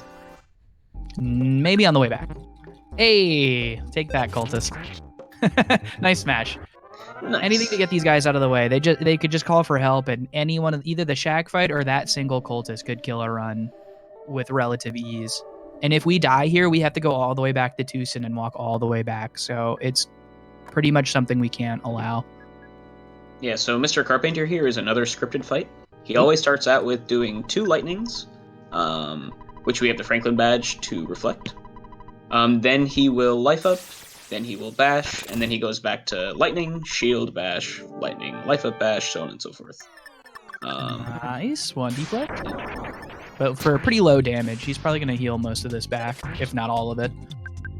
Ooh, only 77, so we got to keep a good chunk of that damage, actually.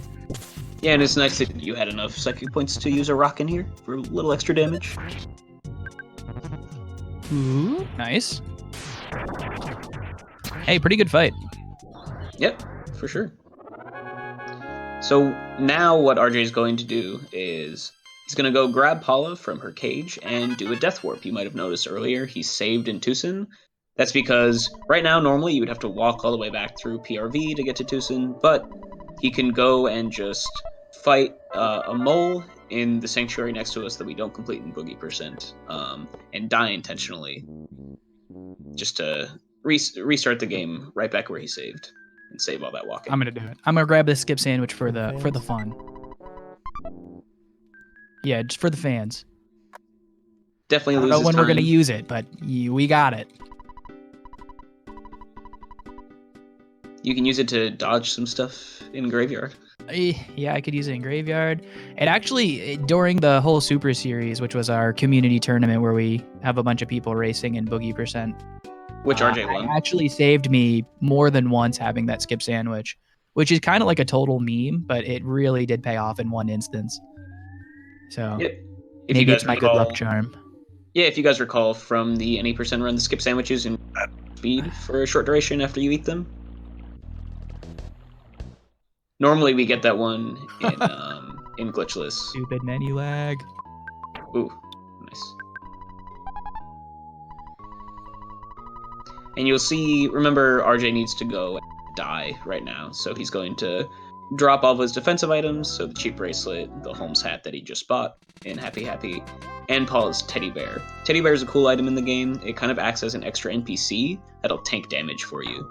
Whenever enemies attack or do any sort of status ailment, they have a 75% chance to attack the teddy, which is really, really great, except for when you're trying to die, like right now. Oh yeah, I still gotta drop the teddy. I forgot.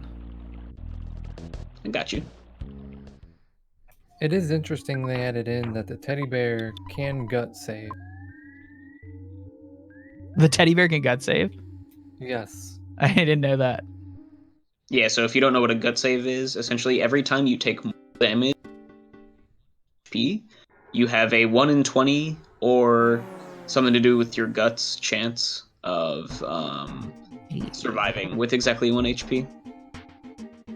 Nice, he killed Nest. This is exactly what you want, because now we could just auto fight. Just kidding, it's over. That's like a perfect death warp. Yep. Very, very Skip nice. sandwich. Dying optimally. Gotta love Skip dying sandwich got you that optimally. good RNG. Yeah, it put me on the right seat apparently. Yeah, I already have 100. Normally you would take out money there in a regular glitchless run, but you don't go past Boogie 10, so you don't need the money. So it's just an old habit. And I already took out enough money. We only need $100 to bring Paula back. That's Yep. the cost. That's the cost, ladies and gentlemen. It's $100 to bring your friends back. Yeah, in Tucson here, Unless you say no. unless you say no, apparently we don't want Paula to be alive. Did Or the RJ nurses- doesn't, at least. Yeah. If Paula's not alive, you can't do any of these triggers, right? Yeah, The nurse yeah, you just need her sass for you saying everything. no. Obviously, the one in her own house. Bring Ghost Paula to her house. Her parents don't really like it, so they don't let you advance the story. Yeah, right now RJ's just gonna be moving around Tucson, getting up story triggers you need Paula alive to do. So we have to go to the hospital and revive Do her. you like the sass that the nurse gave you when you said no? Yeah. There are a lot of sassy NPCs in this game for sure. one of the most charming things about this game is the dialogue. It's quirky, it's weird. It makes you want to talk to everybody because you just never know what they're going to say. My personal favorite is the lady in the elevator in Forsyth, the Monotone Yeah. building, who tells you not to look at her hips whenever you Yeah. take a ride with her. You're just in an elevator. I'm like, lady, please, I just need to go up the elevator.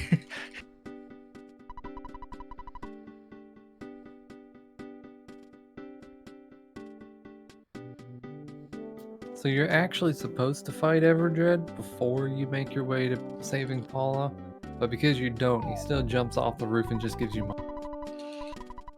Never met the guy before, just, hey, here's $10,000.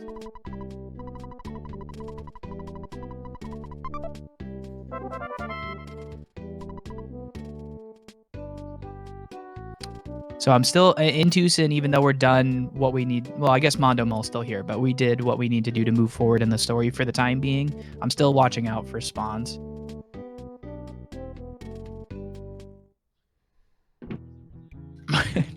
For some reason, I always want to give this guy the wad of bills instead of the ticket to get into the show.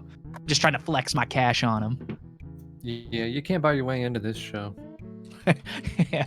Please, sir, don't give me your huge wad of money. I want your ticket.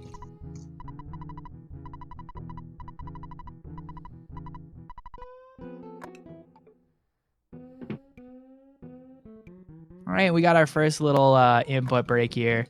Unfortunately, there's really no skipping story cutscenes in this version, so we're going to have to watch a nice little performance by the Runaway Five. Do not pay attention to the fact that there's actually 6 of them. Well, now I'm paying attention to it. Ah, see, it happens every time.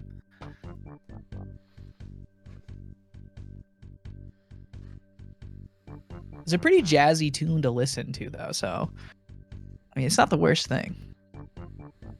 It's actually, this is like a really nice time for, if you were to do the full glitchless run, which is for, probably like, somebody who's been doing it for a while probably gets between like a 4:10 to 4:30 kind of thing. Like, so for a 4-hour run, having a break 48 definitely. minutes in is pretty nice. There's actually a lot of built-in breaks in this run, just in general. Yeah, we need more sour pleases in chat. This is a thing. So I'd just like to take the moment to remind everybody that Community Spotlight, shows like these where we do the polls, you can suggest a game that you would like to see on the Spotlight.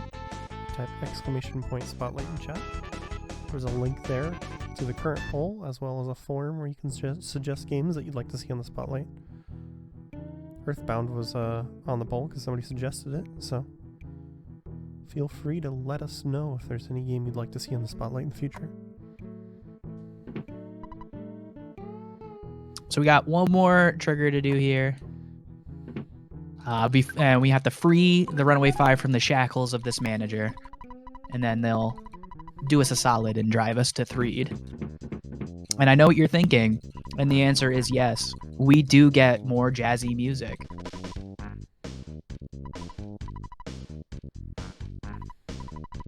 But not before we hear something from There's each only and 5 every of one of them. Shh. What happened to the 6th one? He's already in the bus. We don't talk about the 6th one.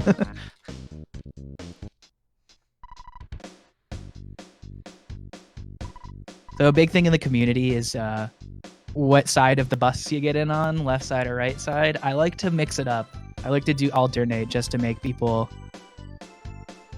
keep them on their toes. I mean, clearly the left side is the better side. I am gonna plead the 5th.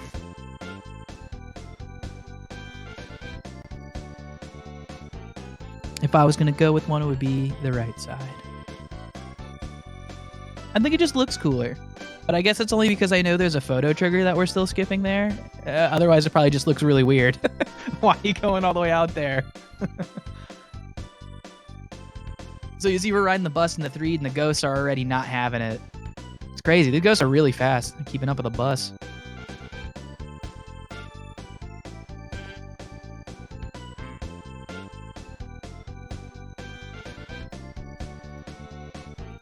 I think the left side actually loses like a second too, right? It's just more consistent. Because you hit the photo trigger, you lose 15 seconds. So.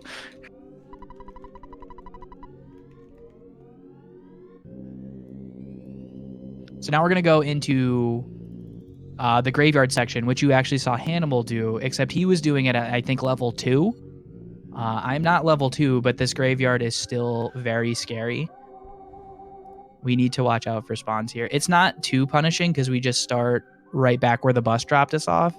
And if Paula were to die and we were still able to get through the graveyard, she would come back after Jeff joins the party later. Ooh. I'm probably going to have to take this fly fight. It's fine. A single fly is not a big deal.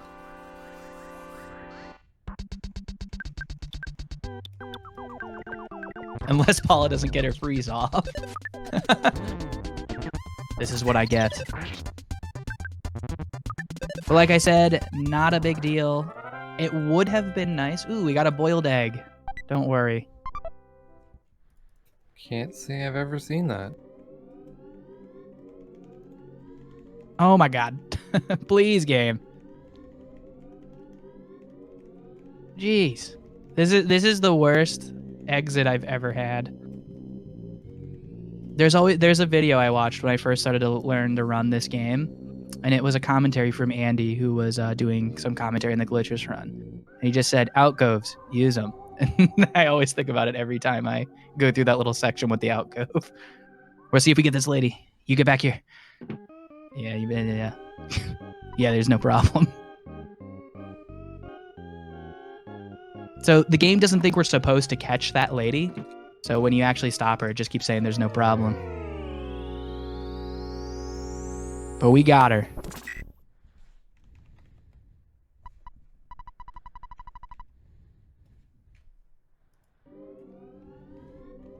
So now we wake up in a cave. Paula's fine. We'll try to get out of here, but we can't.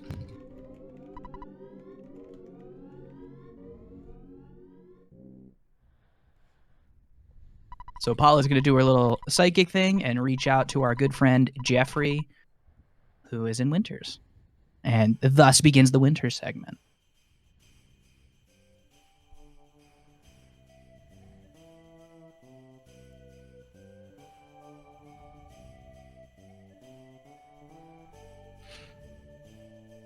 It's a pretty common opinion in the community, and probably most people who've played the game, that Winters has really good music.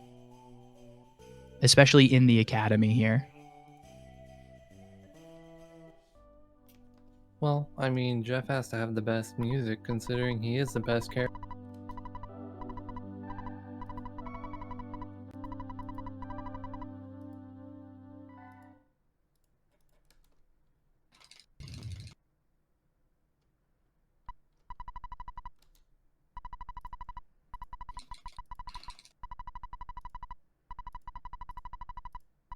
All right, so we grab Tony, Jeff's roommate here. He's going to help us advance the story a little bit by just, following us around.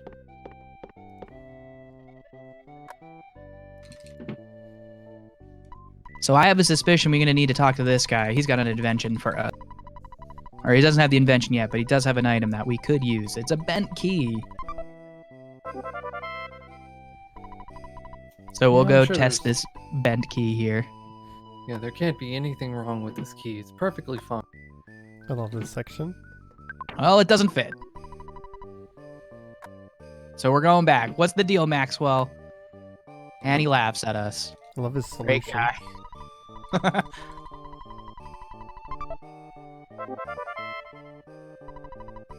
So this guy either had the machine the whole time and was just like, let's just give him the key, or he made it while we were gone. I'm leaning towards the first option. Me too. Given the way he laughed at you, like, clearly he had it the whole time. He's like, these kids will never know.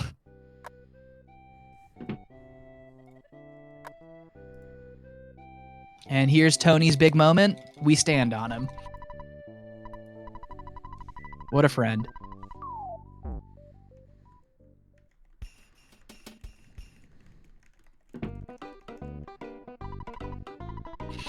So now is the moment we've all been waiting for. Everybody's favorite Earthbound character, except for speedrunners, Bubble Monkey. He is frustrating, to say the least. And you'll see very soon why that is.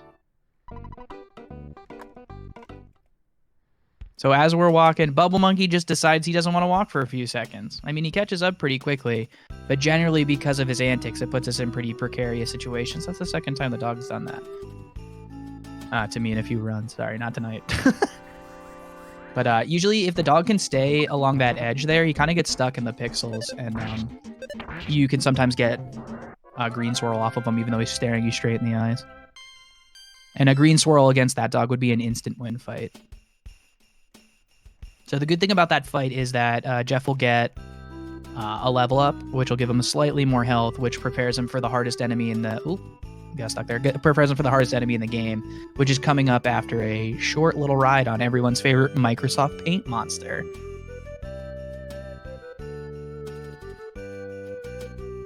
You get back here, man.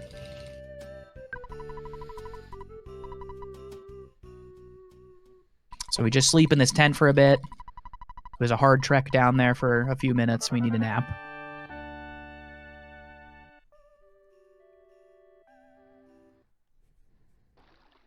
Oops. Aw, man. I didn't mean to do that.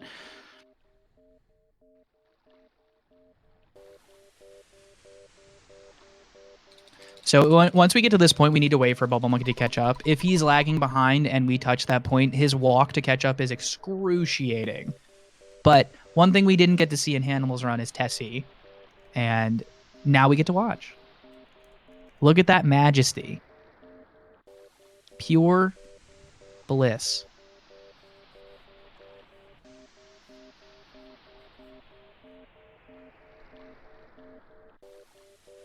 Although it is kind of jarring to see the worst character in the game and the best character in the game hanging out together. And then arguably the third worst character in the game, Jeff, also involved. I was going to say, which one's the best, Nessie or the Bubble Monkey? Tessie is the best. Bubble Monkey is a burden. You'll see why. It hasn't really shown itself. In this next section, Brick Road, you'll see exactly why.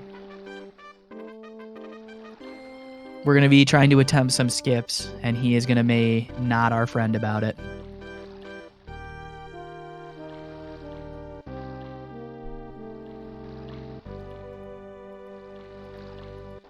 That's the second time I've seen someone say Bubble Monkey did nothing wrong in chat. They just don't know. They don't get it. You'll see.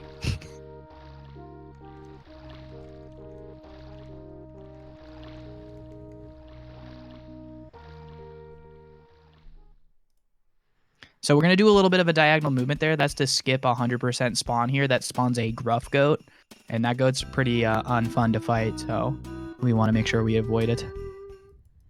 So here we go. We're about to fight the hardest enemy in the run. Protoplasm.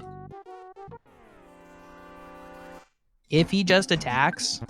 Since I had that fight, this fight is a little more... Or had that fight with the dog, it's a little safer until this happens. So I'm going to have to try to play this safe and defend it out. So the strategy changed pretty quick before I was even done what I'm saying. Oh. That was not good. Alright. So you actually start this fight out with like a negative % chance to run by the game's mechanics. Alright, so that happens. Not a big deal. We just start back outside, right outside the door. You still get the 10% bonus every round? Yes, you get the 10% bonus to run every round you stay in the fight. So I was trying to live it out, and I kind of derped and attacked one round instead of defending.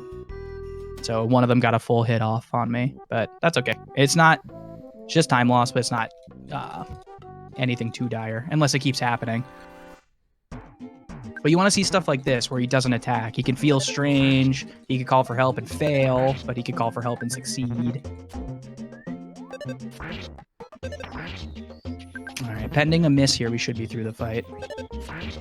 See, and he makes himself feel strange, which makes him not exactly want to attack us or do anything harmful, but Bubble Monkey feels the need to poke him for 1 damage and bring him back to reality. We're going to try and go for... Sorry, go ahead. I was going to say, is this why he's the worst character? Yes, because he ruins everything. All right, we're trying to go for Duck Skip here, see if he can get him. Yes, that's what we want. So as long as he doesn't move straight back up, go left, go left, go left. Yeah, there we go.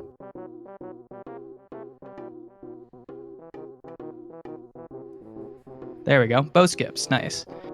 So Bubble Monkey, no demonstration of why he's terrible, but he at any point can just stop moving and get caught by any of those spawns because he counts as a member of our party. Oh, really? Yeah. So that was actually really nice. Those skips aren't easy to do with the Bubble Monkey in your party. So here we're going into Pond Cave. This is like the last spawn heavy area of Boogey. I'm just trying to find a favorable. We can stutter every enemy in here except mushrooms. I want these mice to stop. There we go.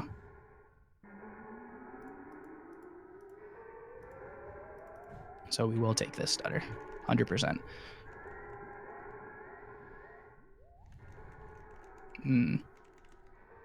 Part of me wanted to stutter that, but it's not a safe idea. So if you die here, you go all the way back, and that's not fun. So I can feel the lag up ahead. We actually saw the mouse there, but all right. This is actually not too bad. I think we have an arts and really crafts good. back. Yes, I'm here. Had some internet adventures, so welcome back. Thanks, guys. Sorry about that. It's all good. I'm just having the pond cave of my life. Come Isn't on. Pond Cave great? The one good thing about Pond Cave is most of the enemies are stutterable. The only issue is the mushrooms. No, not the pop gun. That's usually where the pack of bubblegum is in the inventory, so it's just muscle memory to move to that spot.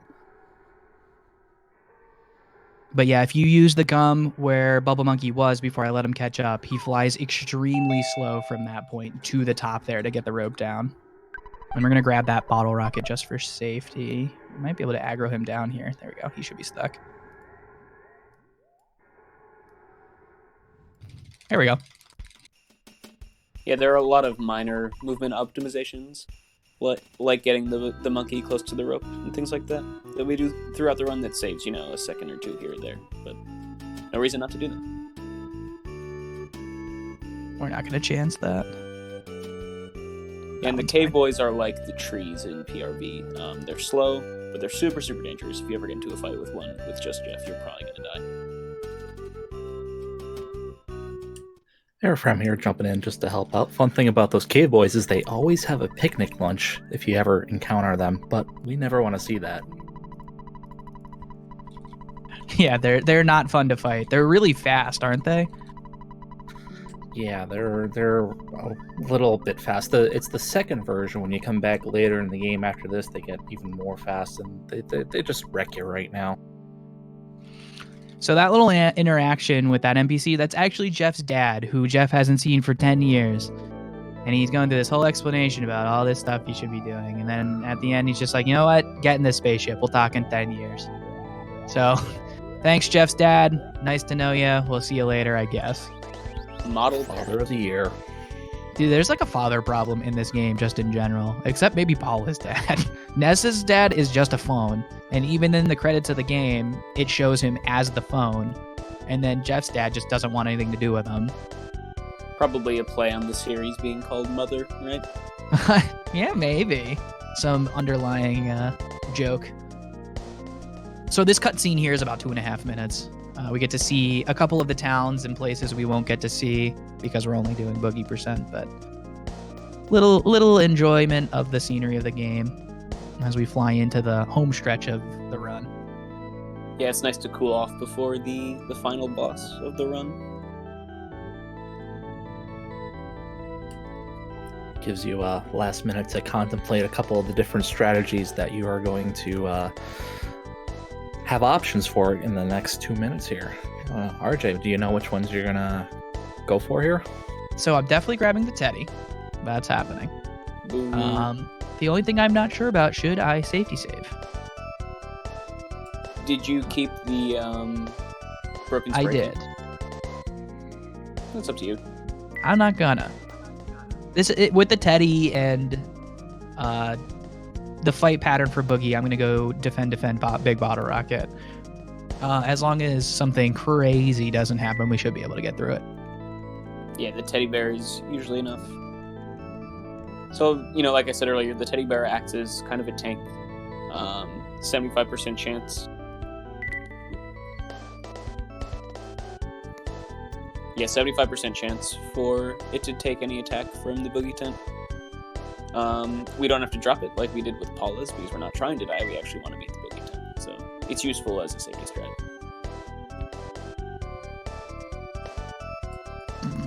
Yeah, unfortunately, so many different things can happen on that first turn when it comes to it, so we'll find out real soon. Yeah, really what you just want to make sure is you get Jeff's big bottle rocket off. If you can do that and he hits for anything, 300 or above, you're usually in the clear. I just want to do a quick little time comparison. Hannibal would have beaten the game 13 minutes ago. We're trying our best, RJ. And we're going as fast as we can. Gotta go faster, RJ, come on. I'm doing it. Oh, it's locked though? What? Oh my god, I'm too low? That was weird. Oh man, you're locked in here, runs over. Now, we still have the bad key machine. That's why we need a Jeff. One thing we're going to be looking for right now is to see if flies will spawn. You see a fly, you go right back in. You do not want to get caught here. Whoa. So those guys have the same kind of radius as the mushrooms and sprouts. They really like to hide behind signs, so you got to be careful as you're coming down through this final stretch that you're not ambushed by surprise. Super speed. See, it paid off. Love the skip sandwich. That dog didn't know what was going on. Oh no, I attacked with Jeff. Luckily, it didn't hurt me. Gotta get that extra one damage in. You hit the teddy. We're good. Nice, Get him, good Jeff. job. Oh, that's a low roll.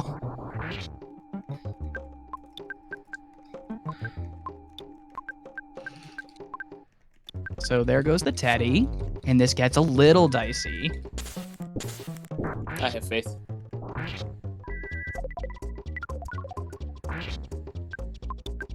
You can freeze with Paula here, but it doesn't really deal much damage. You're just kind of banking on the 25% chance to solidify. There we go. So that actually kind of stinks because if we happen to... Paula happened to die there, she wouldn't have to go through the level ups here, and it would have saved a good chunk of time. Yep, because time ends when you grab the fly honey. So any way of cutting down the level up text after defeating the Boogey tent is a great way to save time. But we are coming up on the end here with the Boogey tent dead. Yeah, so time is going to come up when I go talk to the trash can that'll be above us, and it says R takes it.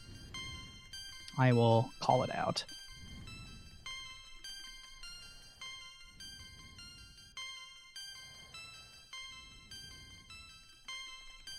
So we're still getting levels here. This is why Paula being not with us would have been good. But that's yeah, okay. because remember, Paul is level 1 and Jeff is level, And 3 to 5. time. Hey, GG. Hey, nice run. Yeah, not too bad. Mid 10, 110, 30. The usual threshold for the run we have is a minute and 10 seconds, so to just get that right now is pretty good. Yeah, great run, dude. So it is abrupt, but that's why we use it as a race category. It is over. Clearly, it was the skip sandwich blessing your run. Yeah, it was. That skip sandwich made a couple sections pretty easy. Mainly the walk from the end of there to right here. No deaths, right? I died to first proto. Yeah, but everybody dies to first proto. That is True.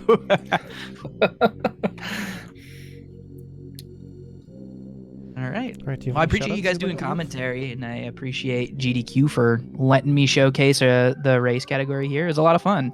I hope questions. You can join the EB Discord. Plenty of helpful people want to help new runners. Come give us a shout. Yeah, definitely give a follow to this man, RJ Smangit, 2019 EBSS Boogie Percent Champion. It's also the most recent runner to get sub 4 in any percent glitchless, the main category for this game. So yeah, definitely give him a follow. Thanks, everybody. All right. Thanks for doing the run, and of course, everybody who helped out with commentary. Rethium had to drop out a little bit early, but thanks for Airfrem for jumping in to help out at the end. Make sure you stay tuned. We've got the Ancient Cave race coming up next between, I'm still not good at saying this name, Aureliu and Temple. Sorry if I said that wrong. We'll learn it eventually.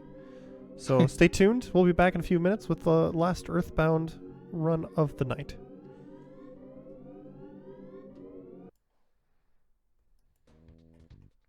All right, everyone, and welcome back.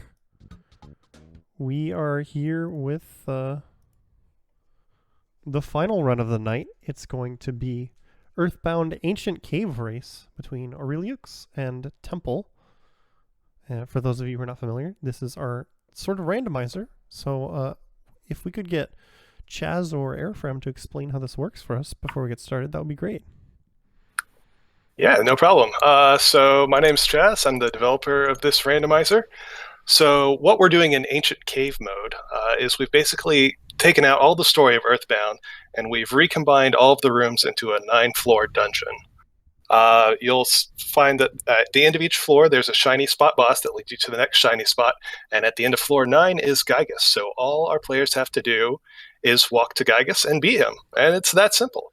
As they go deeper into the cave, the enemies will be getting stronger, but the treasures they find in the boxes will be getting stronger as well. And there's a number of elevators that might enable them to skip floors, and we'll talk about those when they come up. All right. So how long has this been out? Oh, let's see.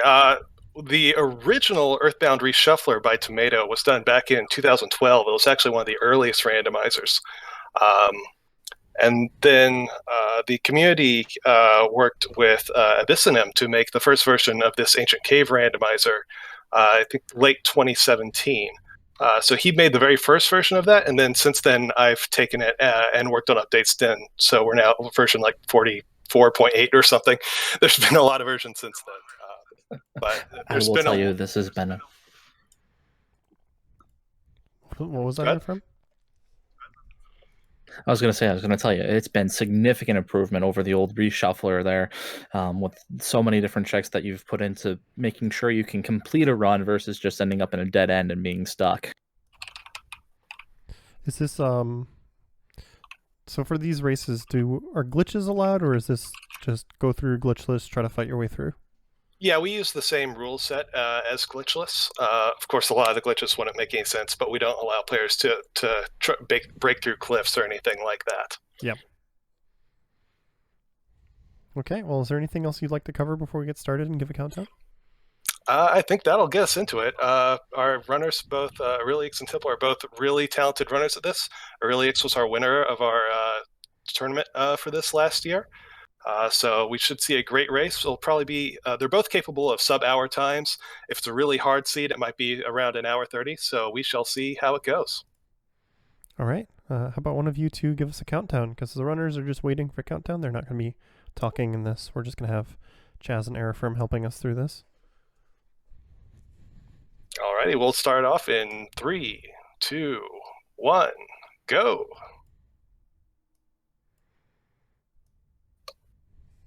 All right, so one of the things that you might notice right away that's different, we start with all 4 of our characters. Normally you just start with Ness in his bedroom, and obviously we're right away into a different map. Like I said, all the different zones have been reconnected into this maze. So we're on floor 1 of the maze. There's a baseball cap in the first chest, and they're getting into their first fights. To save time, we see Temple's going to auto fight, and it looks like Arya is as well. A lot of times, on these first enemies, all your characters are at level 1 when you start off, so these battles can take a while. Fortunately, both Paula and Pooh know Freeze Alpha at level 1, which is an easy way to get fights out of the way quickly. So on any fights that might look a little difficult, on these first couple of floors, Freeze Alpha will be really getting them past. Other things you might notice that are different. They're moving a lot faster than you've seen in the runs before. There's a large number of patches that we apply to the ROMs while we're making the randomizer. One of them is the run mode patch. So unless they hold down Y, they're going to be running at that skip sandwich speed that you saw in the earlier races all of the time. If they can hold down Y to slow down to a walk, but generally they'll be running. You'll also notice the text is going past really fast. We use a instant text speed hack that I developed. This does change a bit about how the game ends up going, because you can get through battles that you would not have been able to go through if the text was going slower. So it is a strategy change. Both your run speed and the speed of the text makes the battles work out a lot differently. Yeah, that gives you more time for the slowly ticking down on fatal damage, right? Yes, it does. You can get away with a lot more damage than you would in a regular run. Mm-hmm. So there's a lot of strategies that'll carry over from your normal Earthbound playthrough, but there's a lot of strategies that you have to adjust. In the early floors here, you're going to see the runners basically trying to explore as much ground as fast as possible, looking for some potential skips that are included in the run. But presents are not going to be a high priority. You're not going to see them going way out of the way for presents, because since it's an earlier floor, the value of the gift is a lot lower than what it would be on later floors. That's correct. Now, Temple's found the first shiny spot, and we see it as the Mad Duck, who is our boss for floor 1. It's a very easy boss. Basically, any scripted encounter could end up being one of the bosses. So the Mad Duck is one of the easiest scripted encounters, so we just happen to roll. There's about 40 of those scripted encounters, and 8 of them will be selected to be your 8 bosses. Mad Duck for our first boss. Temple is through it quite easily, as we would expect, and now Temple is on to floor 2.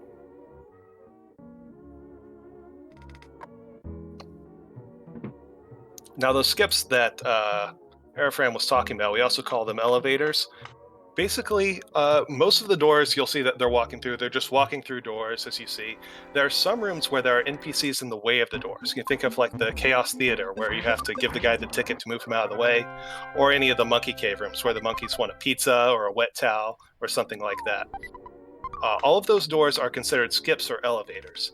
If you get the NPC out of the way and go through that door, you'll go at least 2 floors away, maybe up to 5 floors away. And certainly in a race like this between these 2 highly skilled runners, they'll be looking for those skips and trying to use them, because they will definitely need them to come in first place in this fight. You'll notice Temple just checked that shop. One of the things he was checking that shop for is skip items. Items in shops have been randomized as well, but he knows that there's specific items that the monkey needs, like those pizza, the hamburgers. And so they're looking, when they go into shop menus, they're looking for those skip items that might enable them to skip a whole bunch of floors and get way ahead.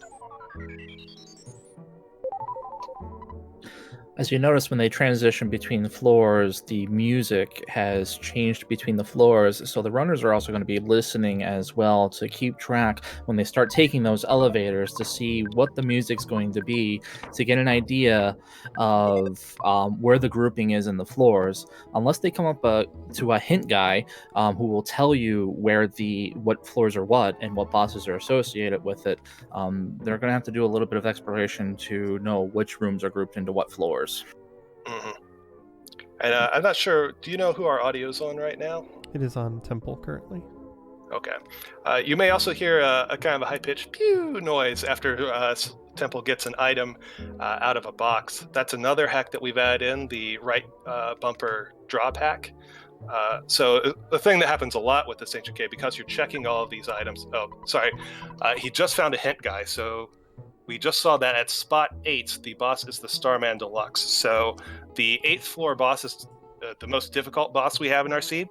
There's a 26% chance in any given seed that boss will be Carbon Dog or Diamond Dog, the hardest boss in the game. The runners really want to avoid that. So we see this is not a dog seed. The hardest boss is Starman Deluxe, so they'll certainly be happy to see that. As I was saying, if they hit the right bumper, they can drop an item right away and clear out their inventory a lot faster than the normal way of getting items out of your inventory. I could feel the relief going over Temple that he doesn't have to face Carbon Dog, because he was talking about that earlier, not wanting to have a Carbon Dog seed. Okay, so Temple just used a skip here. He found an NPC from the back, and that NPC wants the ruby. Fortunately, Pooh has the ruby, so that's one of the skips that you can get for free. So now Temple has taken a skip. He's no longer on floor 2. He doesn't know what floor he's on. It has to be forward, because it goes at least 2 floors away. So it could be floor 4, 5, 6, maybe even 7. He doesn't know.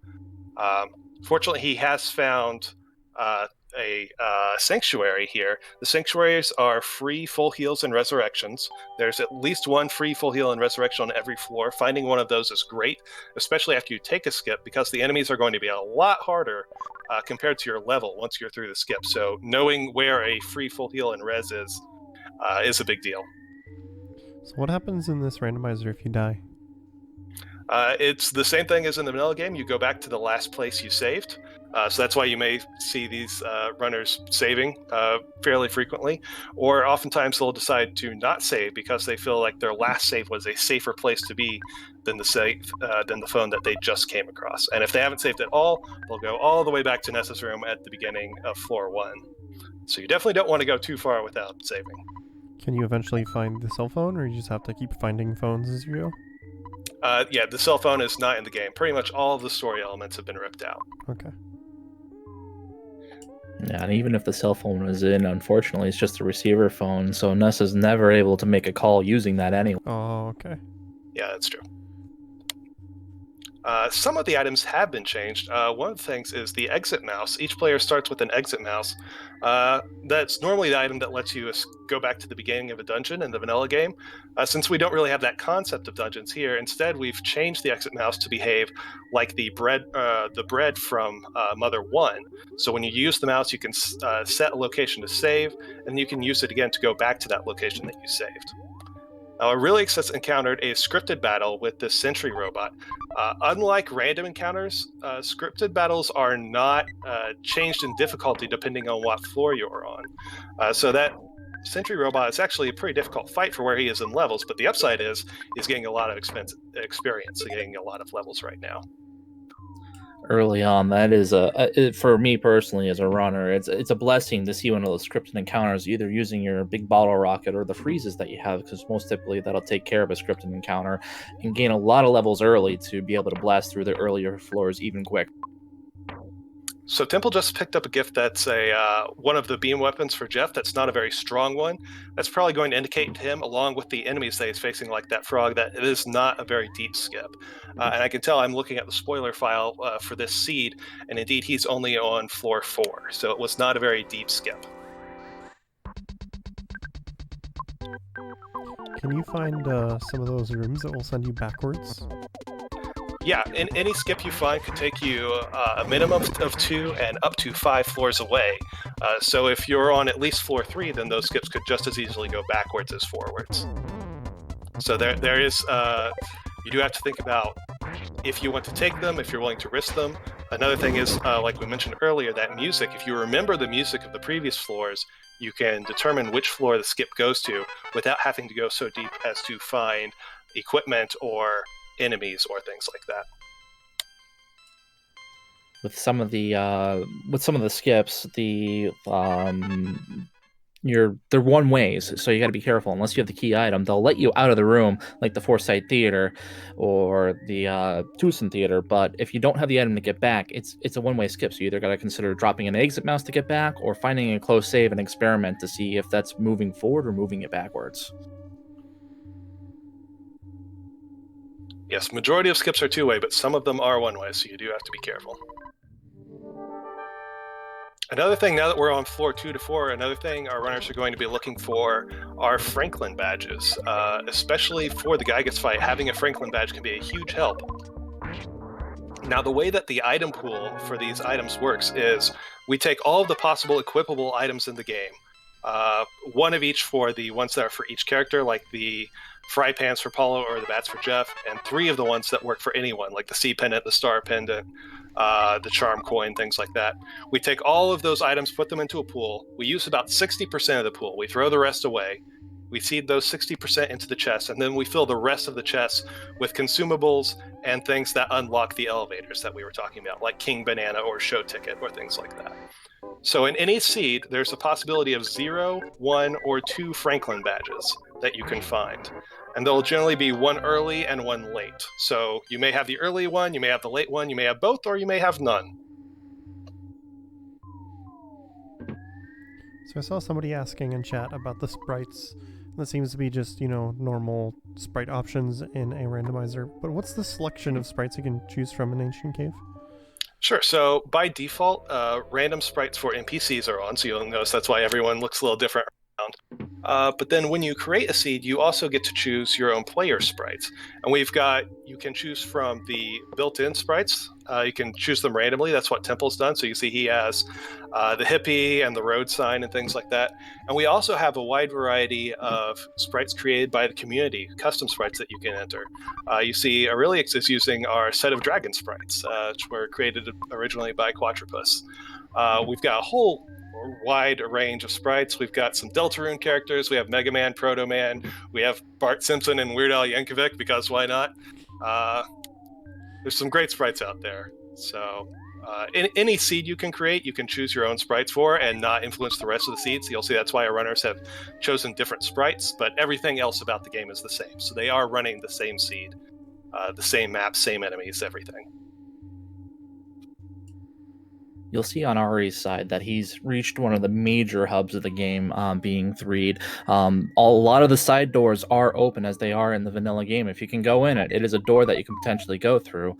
Now, Chaz, you may have to correct me. I haven't played one of the more recent versions, but the concept of loops has been introduced into the randomizer as well, where they can loop around back into a circle, correct? Yes, there can be circles within each floor. So just always hugging the left wall like your typical maze following solution might not work, because there are loops in the maze. That, or it could be an extremely long one-way dead end route as well. So they got to be careful. Right, I see someone asking about the ladder sprites. Not every sprite has versions for being on a ladder and being on a rope and being dead and everything. None of the built-in random sprites in the game have those alternate sprites, and the custom sprites may or may not have them depending on how thorough the original sprite creator was. But that's just one of the ways that people can contribute to the randomizer. I'm not a sprite artist myself, so I appreciate all the contributions.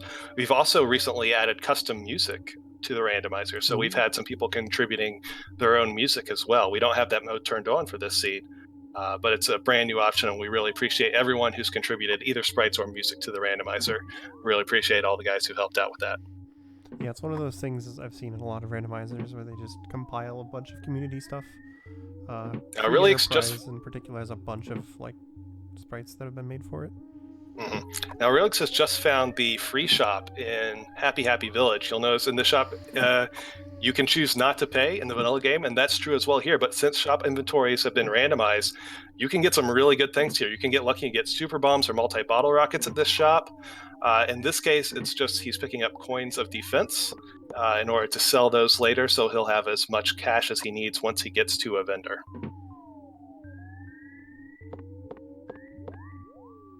So a pretty good free shop. Not the best one possible, but a pretty good one. What would be the high roll in your free shop? What's the thing you want to see the most? I think it's probably got to be some combination of super bombs, multi-bottle rockets, horns of life. Those items that'll be useful for the Gygas fight, or for any really difficult floor 7 or 8 bosses.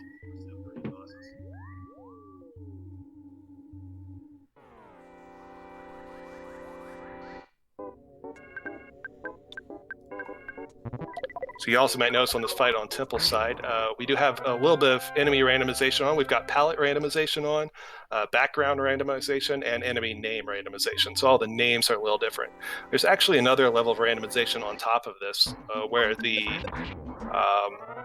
image of the enemy no longer matches its background. So you might run into an enemy that looks like a mole, but it has the abilities of one of the cops, for instance. We don't have that mode on because in this particular mode, the default setup is set for the most strategic, best gameplay options, I would say. But there are more crazier options. You can turn the randomness up to 11 if you just want to see how wacky the game can get. We also have map palette randomization, so the maps that you're walking around on are different colors than they're supposed to be. But for our default settings are set for a game for maximum playability. So the idea is that when you see an enemy, you have a general idea of how threatening they are. Yes, stats have been randomized and shuffled a bit, so their stats might not be exactly the same as you expect. There's something like a 5% chance that they'll have a shield where they didn't normally, or their weaknesses to either freeze or fire or one of the elements have changed. But generally, you have a pretty good idea, although not a super clear idea of what they're likely to be when you encounter them. It's a pretty rude awakening when you see your typical strategy being invalidated by this new shield that's on. Someone in chat Right. is asking if there's any time element like the Final Fantasy V Ancient Cave that like prevents you from just grinding endlessly, or can you just grind as much as you feel like you need to? No, you're free to grind as much as you can. In fact, I've seen plenty of people play this randomizer just casually, where they, make a normal save file and take, days between it and just play through this randomizer, not in a race fashion, but just taking their time and, take up 7 or 8 hours, go through, make sure they see everything, talk to everyone. The dialogue has been changed around for the NPCs, so you may see people saying weird things in weird areas, and that can be a lot of fun. So there's no need to do it as a race. If you just want to play it as a casual game, it's perfectly fine and a lot of fun, I feel like.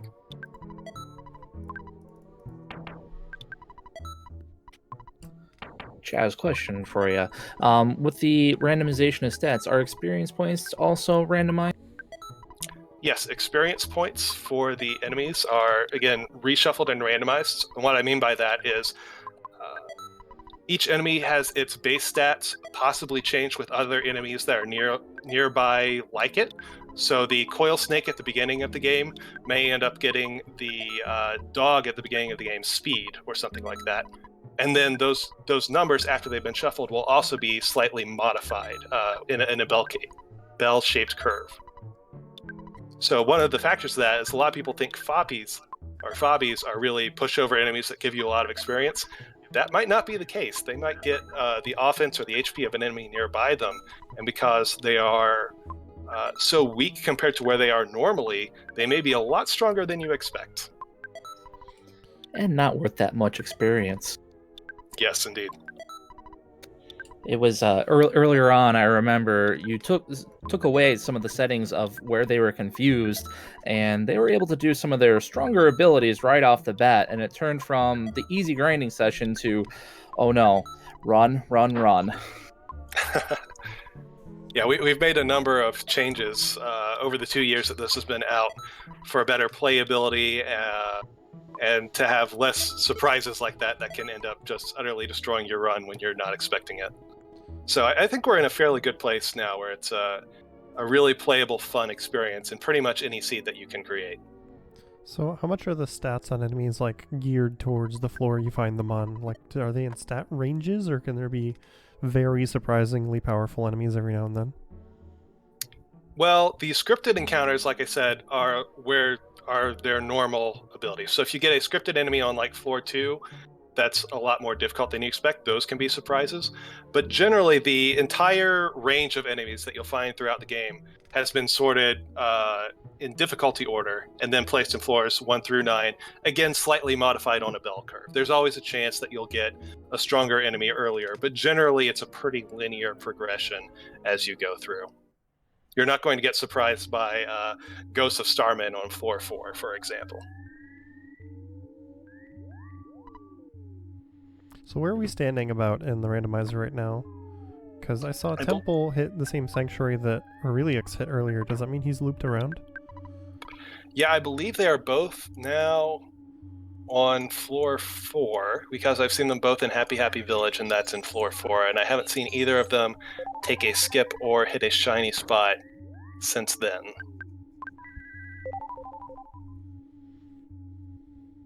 Double check with my spoiler, but yes, and here's Aurelix has found the shiny spot at the end of floor 4. Also, I did notice that Aurelix just came across it too. Sorry, I was just gonna say, I noticed that Aurelix took a lot of the money that he generated with those coins of defense and bought himself a bunch of super bombs and other attack items. So, seems Yeah, to be in a super pretty good bombs. spot. Super bombs are going to be huge for him all the way through to the end of the game. Even if he can hold on to them for Gygas, that'd be great, but also for difficult enemies like the Starman Deluxe at the end of floor 8. Again, if they have to fight floor 8, they may find an elevator that takes them past floor 7 and 8 straight to floor 9, which can be huge depending on the difficulty of those enemies. But we would certainly not expect too many bosses to be a trouble for him with all of those super bombs. This is a very weak enemy for a 4-4 boss. Temple takes a skip. He's gone through the theater. He don't know if he knows if it's forward or backwards yet. Looks like it was Winter's, which I believe is a skip backward to floor 2.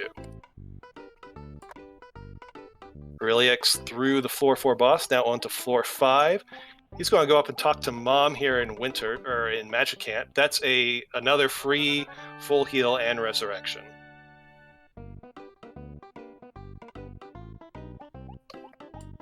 Chaz, what happens if I wanted to take the long path all the way through Magicant to the spiral in the middle? You can do that. The spiral in the middle will not take you anywhere. But there are some presents along the spiral on the way, so many runners will go through the spiral, depending on the floor that they're on, to pick up the presents along the way. Temple just found the same shop that Aurelix found earlier. Right, he's taken this skip back onto floor 2 to take the opportunity to load up on super bombs now that he has some more cash available.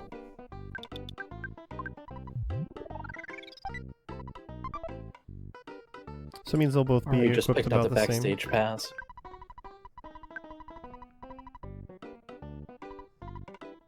Yeah, we shouldn't expect enemies to be too difficult for these runners as long as they can keep onto this supply of super bombs. So in general, the further you go, do you just start taking skips less just because they become riskier the higher in the floors you get? A lot of runners will. Certainly, once you hit floor 8 or 9, there's no need to take a skip because it can only possibly take you backwards. Aurelix has just found a hitman as well, so he also knows that Starman Deluxe is waiting on the end of floor 8. Oftentimes, if it's very difficult enemies on floor 7 or 8, then once you get to floors 6 or 7, finding a skip becomes more important because you really don't want to face those floor 7 or 8 bosses. I think with our setup and with the enemies involved here, neither of our runners are going to be too worried about that. But skips forward will always save you time, so it's always worth looking. Yeah, if Carbon Dog was there as the last gatekeeper there, you might see some serious shortcut searching towards the end, but we're probably not going to see that with Starman Deluxe and a bunch of super bombs being picked up. Indeed, Carbon Dog is far and away the most difficult battle that you can encounter before Gygas in this randomizer, so they are certainly happy to not see a doggo seed. They say it's about 26% of seeds are doggo seeds. Ooh, alright, getting caught in that red swirl. Yeah, from a runner perspective here, one of the reasons that they might be so avoidance of that boss is because they're not able to set up with a guaranteed C pendant, multi-bottle rockets, stuff that you would normally do in a normal glitchless run to prepare for that boss. They don't necessarily have those supplies, and with the 2 bosses built into 1, they're very cautious about that. Right. Any runner will basically be taking down Carbon Dog and Diamond Dog with multi-bottle rockets for vanilla Earthbound. So I've seen a lot of people who are very skilled at running vanilla Earthbound have a lot of difficulty with Carbon Dog, Diamond Dog, and Randomizer because their normal strategy isn't available. There aren't multi-bottle rockets in the seed they're in. There isn't a rabbit's foot to make the multi-bottle rockets good. They may not have any elemental defense going in whatsoever. So there's been a lot of different strategies to take down Carbon Dog, Diamond Dog. One of them is confusing him with a prayer or with brain shock so that Diamond Dog diamondizes himself and lets you instant win the fight that way. One of the wackier ones I've seen is getting Pooh's defense as low as possible by equipping an item and then reversing it down below 0 so it underflows or overflows over to 255 and trying to take advantage. Yeah, that's one thing. Another thing is mirroring. We've improved the spy in the mirror in the randomizer so that spy gives you more information on weaknesses and mirror has a higher chance against all enemies. So you can also mirror Diamond Dog and again try to use the Diamond Eyes effect to instant kill the Diamond Dog. Speaking of spy, mirror, and prey have also been shuffled amongst the second, third, and fourth kids. So Paula is no longer our prey character for this seed. I didn't see whether it was Jeff or Pooh, but I know it's not Paula. Paula has mirror this seed. Oh, I did not notice that.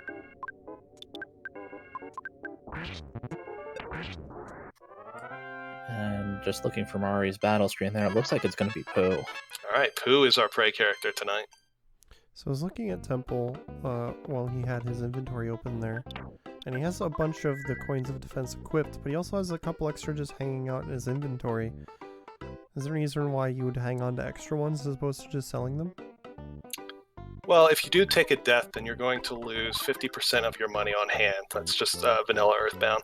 So he may be worried about that and just figuring when he comes to a vendor in which he's going to have something that he wants, that vendor, most of the vendors that have the things that you want also let you sell to them. Not all of them. So it is a risk to hold on to your items instead of selling them all.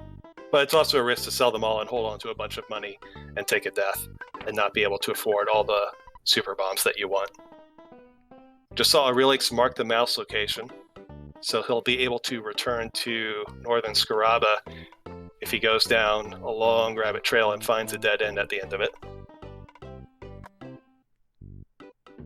I haven't seen any skips from either runners for a while, so they are both still on floor 5, I believe.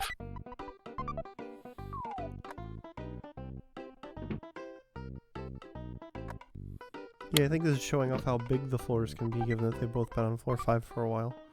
We had some pretty quick advancement early on, so it didn't really show that off very well.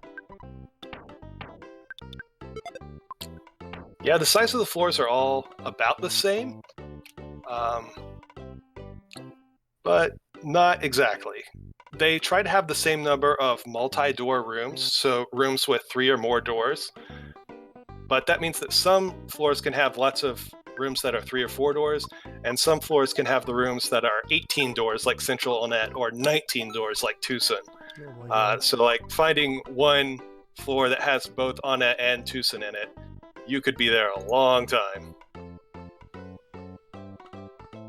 And those are some of the areas you dread seeing in the later floors at some points, because you're kind of looking to find your way to Gygas as quick as possible. And if you come into a 19-door room with strong leveled enemies that can wipe out your party, you're going to have some Metal Gear action going on, trying to sneak your way through and stealthing through and avoiding encounters.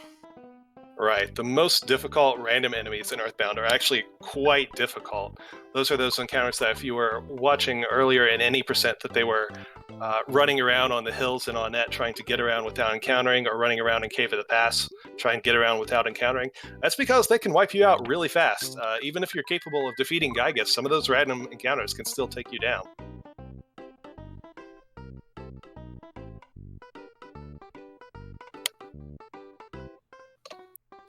Ari is in the Dusty Dunes Desert. This is an interesting room. All the doors, there's 6 doors in this, are all along the bottom. So you don't have to go out into the desert. I mean, he uses the Suporma as his favorite item. So all the doors are along the bottom, but along the top row, there's a whole bunch of presents. So it's always a question, is this a floor where I want to go look at all those presents or not? And it's a balancing act. Like we said, the deeper floors, the items are better, but those random encounters can be absolutely brutal. So it's a balancing act on what floor you're on, what your current equipment loadout is like, what you think you're going to need for the end game. Yeah, I can see situations where like you're hesitant to take a skip because you're still rocking equipment from like level 2. And like if you're on level 5, you might want to be looking for some better equipment before you jump forward like that. Right, so, and especially in rooms like Dusty Dunes Desert, it's how far out of my way do I want to go for items? How badly do I need the items? How well do I think I can dodge the random encounters out there?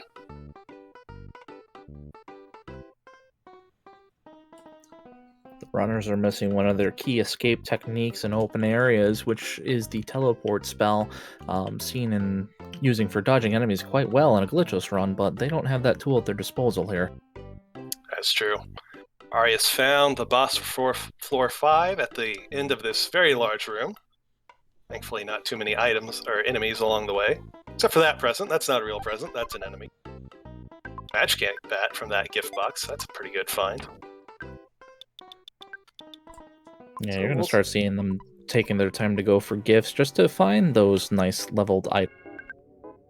Another hieroglyph for floor 5 boss. So another not very strong boss. As you can see, Temples found a hieroglyph just in the wild, naturally. He was very confused because I didn't think Temple was in that room, and I looked over and he was fighting the same enemy. Nope, that's just one of the scripted That's one of those scripted ones. Okay. So Ari I is on to personally like floor finding 6. that one early on. Ari on to floor 6, marking his exit mouse right at the beginning. Is the exit mouse multi-use, or do you just get to use it only once? You can always remark your location any number of times, but when you use it to go back to a marked location, that uses up the exit mouse. And you'll have to find one of the other spots in the game that can give you an exit mouse to get another.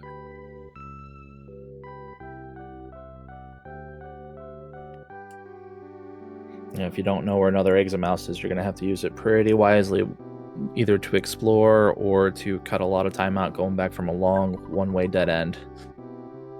Yep, that's one of the great uses for it. Another great use that people use it for a lot is if they find Gygas on floor 9, but they don't feel that they're well equipped yet, they'll mark the exit mouse right at the door leading into Gygas and then explore the rest of floor 9 for all of the gifts to get better equipment and get prepared for the Gygas fight, and then just use the mouse to get right back there as soon as they find a heal and feel really prepared. Yeah, it makes a lot of sense. Another one I've seen is used to mark a valuable vendor, whether it be a bottle rocket or maybe the Earth Pendant vendor from Magicant, potentially early on if they don't have a lot of money and they want to get back there before they go too far. Right. As we talk about what the runners are looking for the end of the game, phases 2 and 3 of Gygas, he unleashes a number of attacks, strong entire party hitting attacks that are all elemental in nature. So they could be freeze attacks, fire attacks, the flash attacks, or the lightning attacks. So if they can find a sea or a star pendant, that is 95% protection from 3 of those 4 types, everything but the thunder. And if they can find a Franklin badge, that picks up the 4th type. So, ideally, they really, really want at least one sea or star pendant before they encounter the Gygas fight to give to their prayer character to keep that character alive during Gygas phases 2 and 3. The more they can find, the better, because they can give them to other people. There are a possibility of up to 3 sea and 3 star pendants in the maze, and those go through that 60% reduction that I was talking about earlier. And those are usually found in the later floors, because those are obviously some of the stronger equipment. So as they're looking for items, especially on the higher floors, they'll be looking for sea pendants, star pendants. If they don't find those, the Earth Pendant is the next best thing. It's 50% reduction to all of those elementals that we were talking about. And the Earth Pendant, like Airfram was talking about, there is a vendor that can sell you the Earth Pendants. So those are, if you find that vendor, you might want to keep that in mind, because if you can't find any sea or star pendants, it might be your only hope. 50% is better than 0. Yeah, surviving that Gygas fight with no elemental reduction at all is extremely difficult. So Ari has gone through the door that sets the player name. We'll see what he chooses here.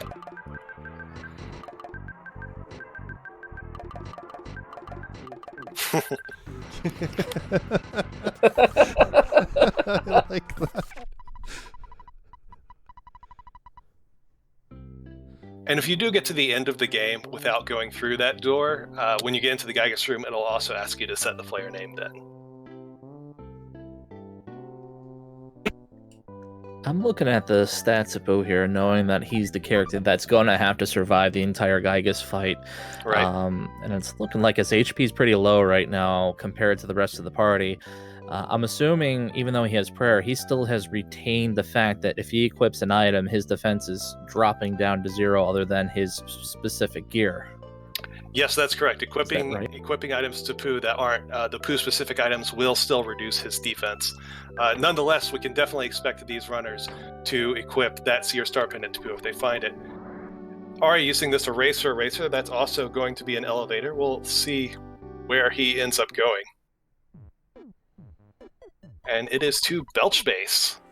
So this first fight is a scripted encounter, so this isn't going to tell him what floor he's on through this skip. But some random encounters he finds after that will give him some clues. Let's see if I can find Belch Base on my spoiler so we can know what floor he's on. It's looking like level 9. Oh, that's a skip all the way onto 9. So, yes. Really? When he sees some enemies, he will definitely know where he is, because those enemies will be difficult. And which character was that? Or which player got to 9? Aurelix, I believe. Temple is still on 5, because he's in the Dusty Dunes Desert, and Desert is on 5. Yep, there's Gygas! He knows. You see, he hasn't saved yet because he's exploring, wondering if he's going to go back, but you're going to see him save probably really quickly now, knowing where he's at, or use the exit mouse. Yeah, he's going to go ahead and use the exit mouse, because if he does take a death here on floor 9, he could be in a really tough spot, not knowing where a full heal is. He'd go back to that phone and have to fight his way with Ness alone, because when you come back from being dead, only Ness is alive, to try and find a full heal, and that would be worse than getting reset to wherever he is.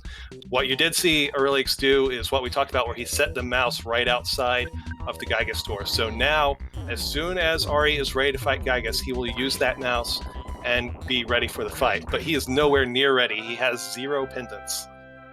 He has no Franklin badge. He has very low levels.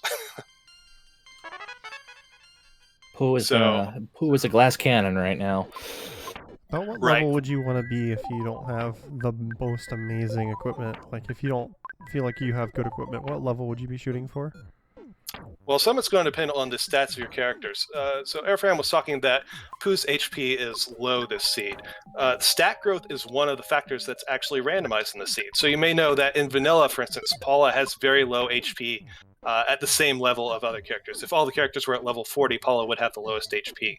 That stat growth is randomized and reshuffled. So any character may have great XP for the or great HP for the level, or bad HP for the level. They may have great psychic points for the level, or bad psychic points for the level.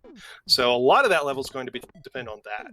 The other thing is, for Phase 1 Gygas, of course, you're going to want Paula to have the psychic shield for the whole party, Shield Sigma. You basically need to have that. And the level that you get PSI abilities at is randomized here as well, again on that bell curve. So it's somewhere in the 30s. You'll want Paula to be at least that level. Then, without any equipment, man, with no pendants whatsoever, I don't know what level you'd have to be at. It would be rough.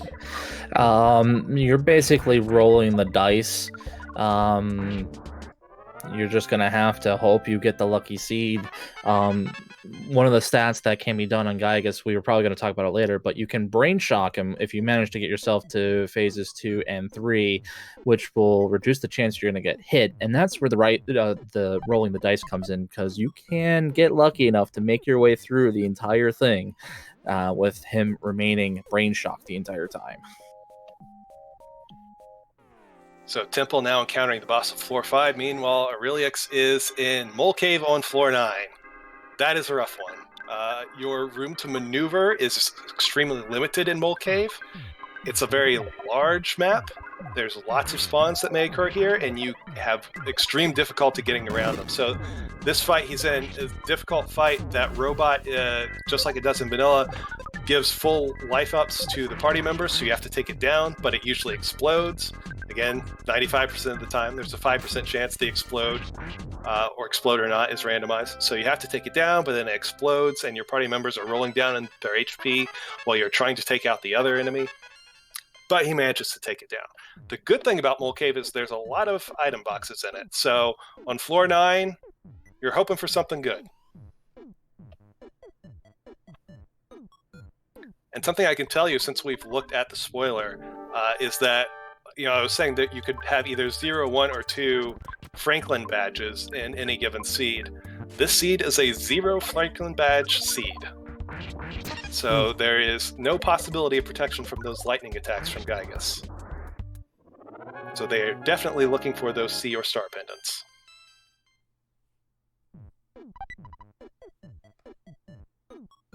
Souvenir coin, not what Ari was looking for.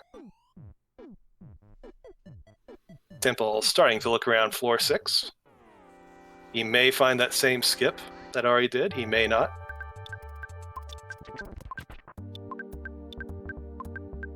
I see at some point Ari picked up a heavy bazooka for Jeff. I didn't see him pick that up, but that's actually pretty significant. That is basically infinite super bombs for Jeff. It basically replaces his main weapon. You don't bash or shoot with Jeff at all anymore. You just use his heavy bazooka every single turn. That's a very big find for a under-equipped, under-leveled team on floor 9. Having a heavy bazooka can be all the difference in the world.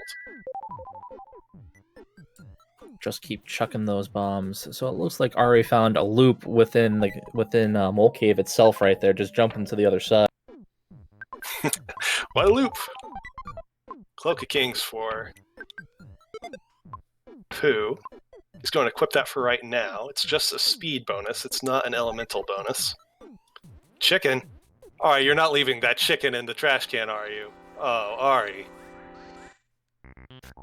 I can't believe that.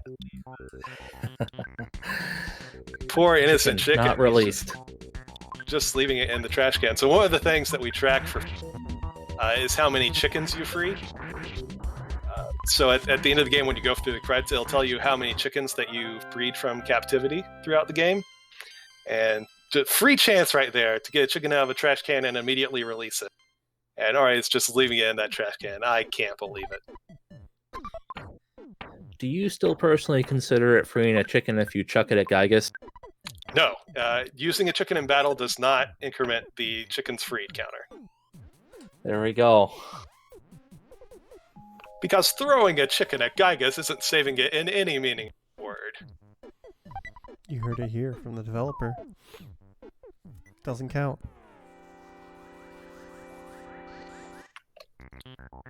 Now, we did find the Diadem of Kings for Pooh. That is a partial prevention for fire, freeze, and flash attacks. So, I believe that's as good as an Earth Pendant for Pooh. You may correct me if I'm wrong on that.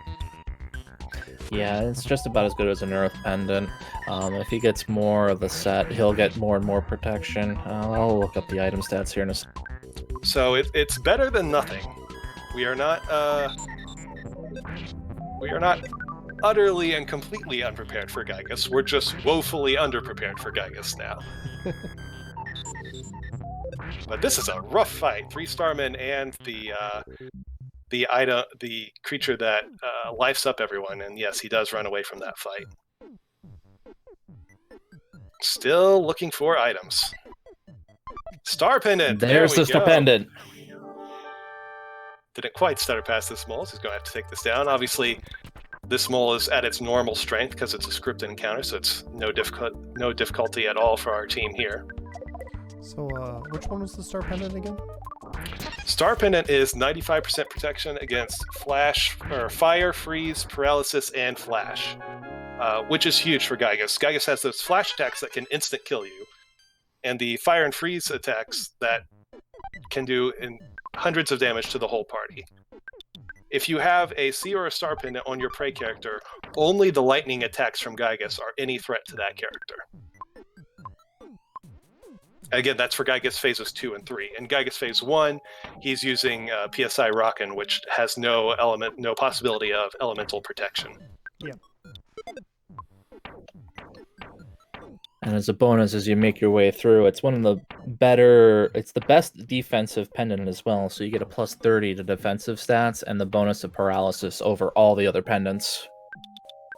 Yes, a lot of the random encounters you'll find will be either attempting to paralyze your characters or have flash attacks on your characters, so it does really good defense against these random encounters that you'll find on floor 9 as well. Temple checking these shops in the Foreside department store. Again, with so many shops right here and the shop contents randomized, you could find some really good things, or you could find some skip granting items. Or a bunch of bupkis.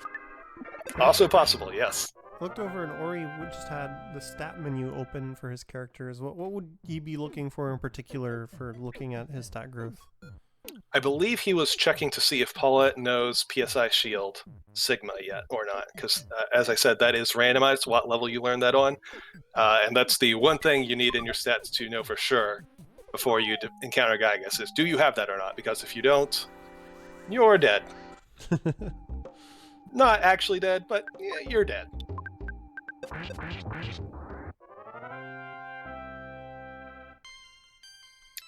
So I saw some people asking about the other modes for the randomizer. There are a huge number of flags on the randomizer. So for all the things that we talked about, the enemy stats, the gift box contents, the store items, the character stats randomization, those are all individual flags you can change. You can also change whether you want to do Ancient Cave mode at all, or if you want to play the normal game with some of these things randomized. We also have a mode I call Open Mode, where the Tracy's Escargot Express starts with all of the key items that you would need. So that lets you also skip all of the storyline elements, but in a different sort of way. So you can blaze through the game, sequence breaking.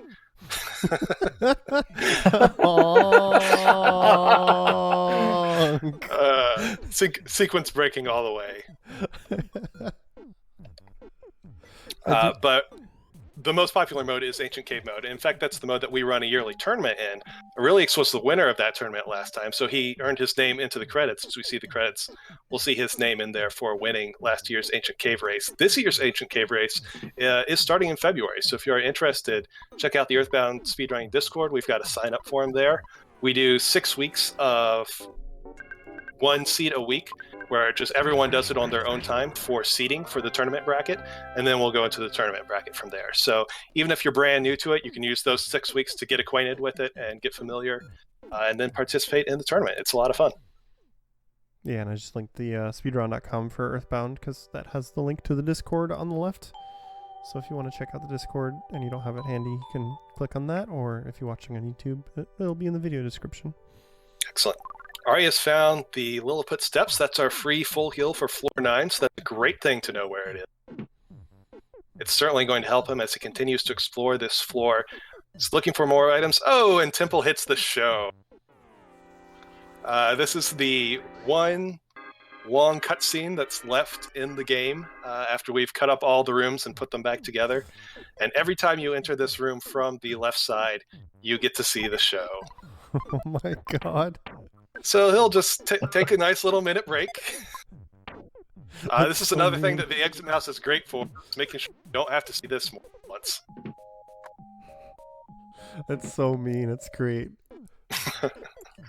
I've certainly made that mistake more than once of rewalking into the shell just after going through the door, and I'm like, oh. But it's a great show. And this is the show that you don't see in the normal glitchless any % run of Earthbound. So it's everyone should watch it, I feel like. If you need a bathroom break, now's the time. All right, so Arias walked into this shiny spot from the backside. So he knows that that was the floor boss of floor 8. So that's where floor 9 starts. So he's going to go ahead and use his mouse. He's going to save. Right, so he's just going to use his mouse and save. So now he has a save that's at full life at Gygas, and I believe it looks like he's going to go for it. He's found the 1 star pendant, or was it a C pendant? Star pendant. Yeah, he's found the 1 star pendant. It's on Pooh, or will be, if it's not already, once we get up to this boss. As we see, you can find enemies now in the Gygas room. I think it's great that there's enemies there, because there's all these little wiggle paths around, you can get around. Now there's a reason, because you have to dodge enemy spawns. So he's checking his final equipment, getting ready for this fight. This is not going to be an easy fight. Only one elemental granting pendant that I saw. And Pooh can only be hit by the lightning, but everyone else can be hit by everything. And Pooh can still be hit by 2 lightnings and die on 1 turn, with nothing you can do about it at Pooh's current HP. He's going to be doing a lot of smart sequencing of life-ups. He's going to be mashing through things as fast as he can. Let's see what Pokey has to say for us today. Ah, good to know, Pokey. Thank you. Burritos. So one of the things he's going to have to keep in mind here in the first phase here is after throwing up the PSI shield is the amount of PP it takes. Only having 80 PP, he's going to have to keep refilling that by sucking it away from the enemies there while working his way through the first phase here. Now, only an alpha from Gygas. Gygas can fire off either an alpha or a beta, and this time he luckily threw off an alpha, so no one died on the first Gygas attack. Plus, he paralyzed Pokey on the first turn. Just like in Vanilla, if you paralyze Pokey, he has nothing he can do for the rest of the phase. So, as long as he keeps up that shield and has those 24 psychic points to keep up the shield every 3 turns, then the enemy can no longer do damage to him in this phase, and he's just going to take out Pokey and get on to phase 2. So, excellent first phase for Aurelius so far. Everything right as planned.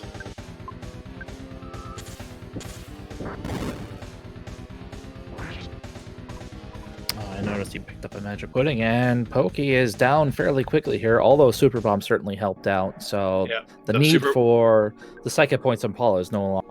So, why did it say Tucson Hotel? $50 per night? What? Yes, Pokey, like all of the NPCs, gets randomized dialogue. Some of them can just be random things like signs or things that other people say. Some of them are actually from outside the game. I put in some famous villain speeches from other games and movies and such that Pokey can say during this phase. So there's that flash attack. You see it numbs Paula. That can instant kill you if you do not have any sort of flash resistance on. And that's one of the primary reasons why you really want that Seer Star Pendant, and if you can, you really want multiples of them. Yeah, you see all of the damage that everyone's taking. And a lightning from Gygas that connects can do anywhere between, 80, 120 something? Yeah, around that. So with the incidental damage, we're on to phase 3. Phase 3 of Gygas. We just need to get off 9 prayers with Pooh, but that's going to be difficult. Ness is dead. Ness is our other primary healer aside from Pooh, so Ness can't be healing Pooh. Only Pooh can heal himself at this point. So if he takes those lightning hits, he's going to have to take a turn off from praying. And there is 1 lightning for exactly 130, exactly lethal, and no one left to life up Pooh, and that's going to be a reset. So By this the is time what the I was sequence is over. This is why I was talking about. He is not very well equipped. Pooh has that resistance to everything but thunder, but Pooh's HP is low. 1 thunder can take him out, and no one else has, or there's no resistance for Ness, the other healer, to help out Pooh. So this is going to be a rough fight. Yeah, and I see that Ori's just going right back into it, hoping for better luck. I assume Right, that if, there's a point here where if you die enough times, you just gotta start looking for something to help protect Ness to keep Pooh up. Yeah, you may decide that you need more levels so that Pooh has more life. You may decide you need to look for more pendants to keep the rest of your team alive. I can tell you, he probably feels like he's looked over floor 9 fairly thoroughly, but not 100%. I can tell you there are no other Sea or Star pendants on floor 9. There are 2 on floor 7, but we didn't visit floor 7 because of that skip. So he would have to fight his way all the way back through 2 floor bosses and do a ton of exploring to find any more useful items at this point. Yeah, Temple's still working his way forward. He might find those extra sea pendants, so he might have 3 characters equipped with Sea or Star pendants to his Gygas fight. Yeah. So Ori already used his exit mouse, right? So if he did start backtracking, he wouldn't have that to be able to come back. Yes, that's true. He used that before he saved, I believe. Yeah, he did. Ari's also determined enough to roll the seeds enough times to see if he can get through enough. Being into phase 3 like he did, it's just a matter of luck at that point whether or not he's going to be able to get all 9 prayers off. The huge present room for Temple, our little version of Hype Cave, and pretty much nothing useful in it. That's unfortunate. You're certainly hoping for better when you find that many presents in one room.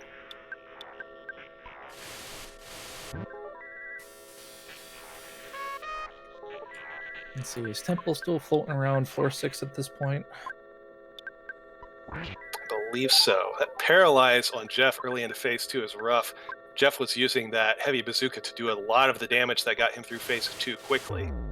So that's going to take a few more turns in phase 2, which is just more time for Ness to die, so that Ness isn't around to life up Pooh in phase 3.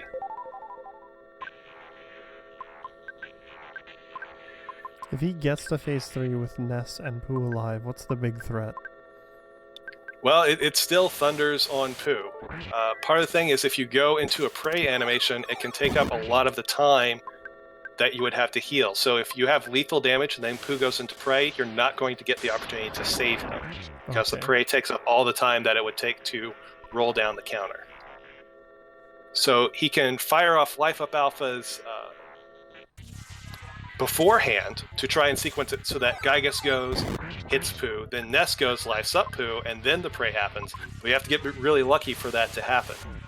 And of course, all this time, Ness is taking damage, so he also has to life up himself if he wants to stay alive. And it's just really difficult to keep Ness alive when he has no elemental resistance, and also be doing the life ups to keep Pooh alive. 139, he's likely to survive one lightning hit now, but then he would have to take a turn off of praying to life himself up, and that gives Gygus more turns.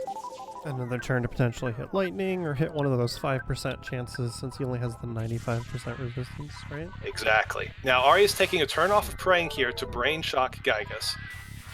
This will confuse Gygus. Brain Shock is 100% effective against Gygus phase 3.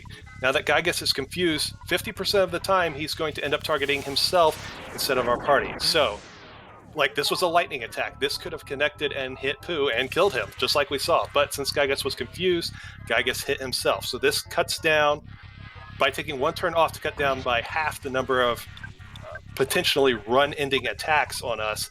It's definitely worth it. At this point, you have to be careful in the excitement of trying to menu fast that you don't accidentally attack Gygus with a bashing attack, because that'll remove the brain shock status, and then you'll have to take another turn to reapply it or roll the dice. Yes, it will.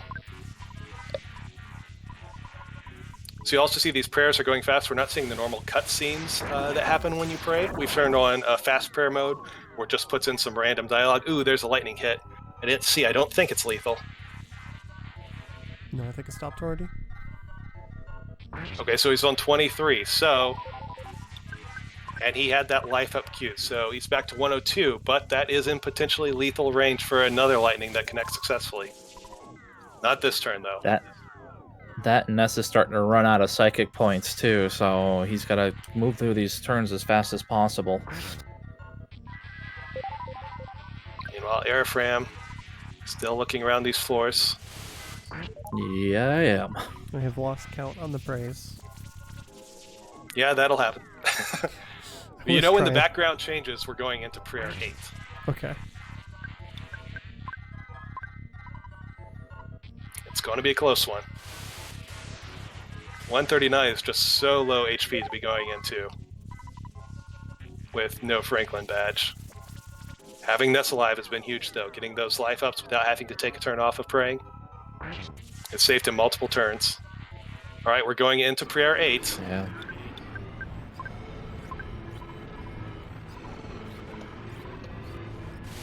What will Gygus do? Lightning attacks on himself. Ooh. Scary. All right, when you here's see that prayer animation. 8.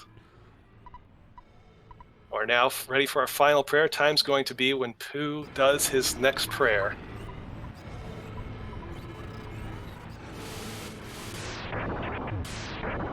Oh, the lethal, but it's not going to matter time.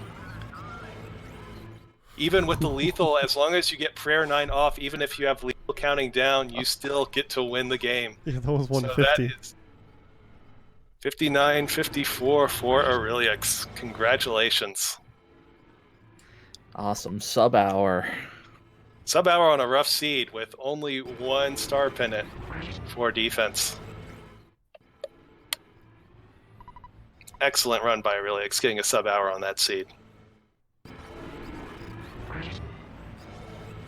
So how far I've is seen Temple him right run now? much worse situation. Yeah, I'm going to have to check back and see what map Temple is on to see what floor he's on. So we see how close he is. He's trying to get by some enemies right now. Right, I believe this is a floor 7 map. A lot of these Starman base maps look really similar. No, it's the floor 8 one. He's been floating around floor 8. Yeah, Oh, is it it's the the floor floor 8 8 one. Oh, thanks for that advice, Boogey. Appreciate that.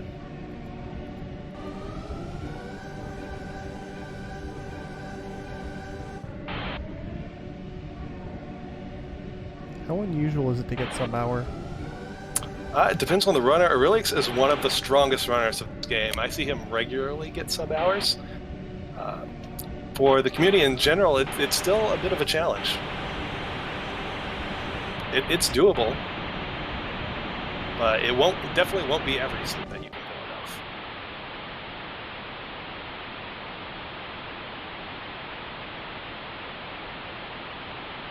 Yeah, this is why we had Ancient Cave last, just because the variance on how long this could take.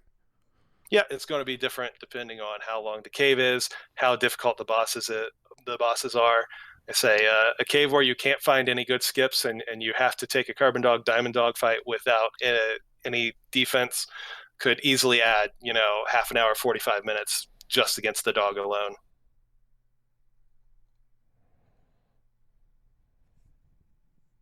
And the war against Gygas is over. So as we watch Temple fight his way through floor 8, we'll see the credits roll up. We'll see one of the changes we made is we put some statistics in the credits now. So it's exactly 100 doors from Nessa's room to Gygas if you took no skips and no wrong tracks. Nessa's level is 34 when Ari finished the game. See how many random battles, how many scripted battles he had. Always very low. Ari's really good about dodging encounters, which is a great thing to lower your time. Yeah, a lot of those battles were on level 9. Mm-hmm. He did free 1 chicken. I didn't see that happen. And he had 1 instance of hitting the L button and getting the "no problem here" message. So those are our 2 meme stats that we take track of.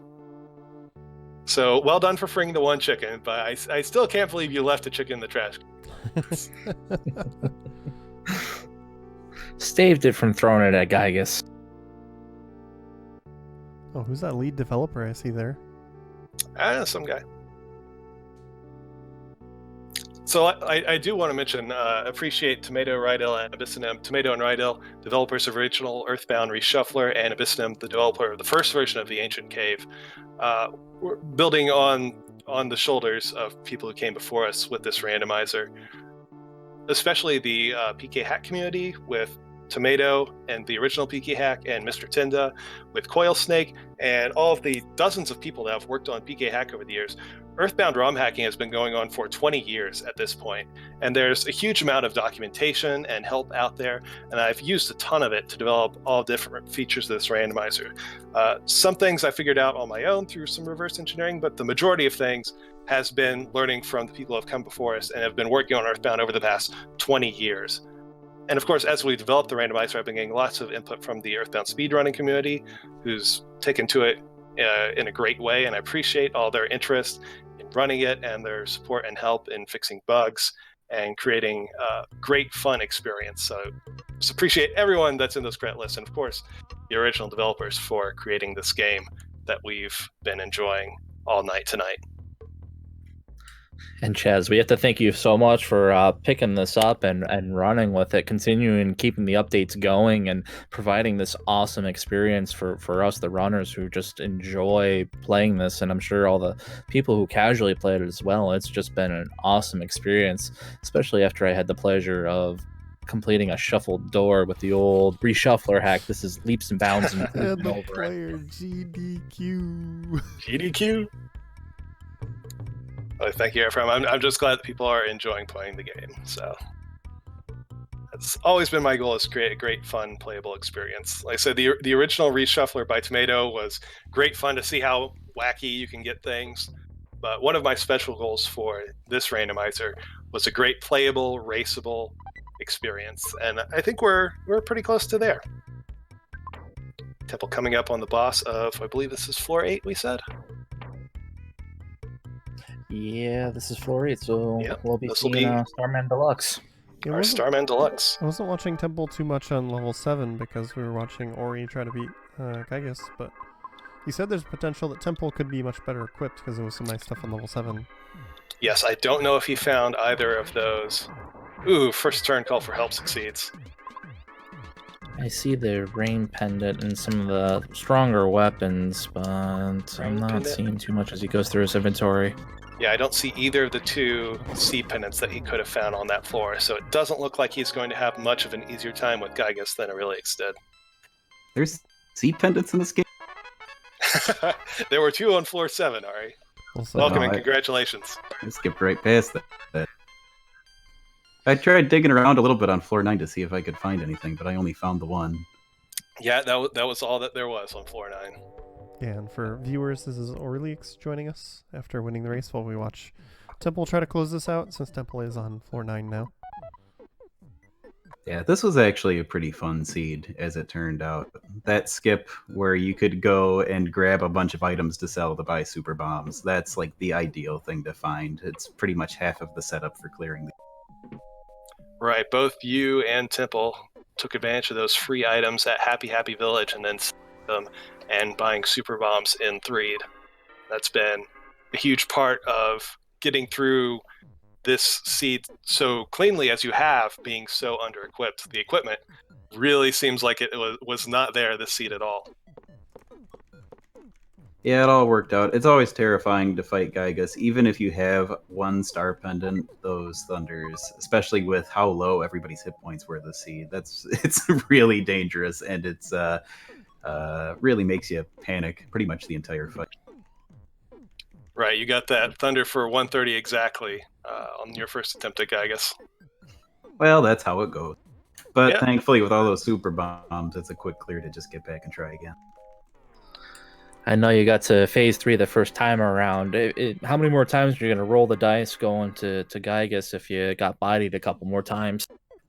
Well, I don't know if you guys already talked about the odds, but it's a 1 in 6 chance that you can eat the lightning, and then if he chooses lightning, a 1 in 4 chance of choosing the correct kid. So it's pretty unlikely that any given round you actually lose.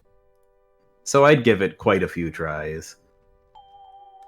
Right, and I assume you felt that floor 9 was well explored, as we see Temple finds the free full heal on floor 9, so he'll have a little easier time going about searching and clearing this floor. Yeah, once I dug through all of Mole Cave, I felt like there weren't many doors left to even search, so I said, good enough, we'll give it a shot. Yeah, you would have had to go all the way back to floor 7 to find any more useful items.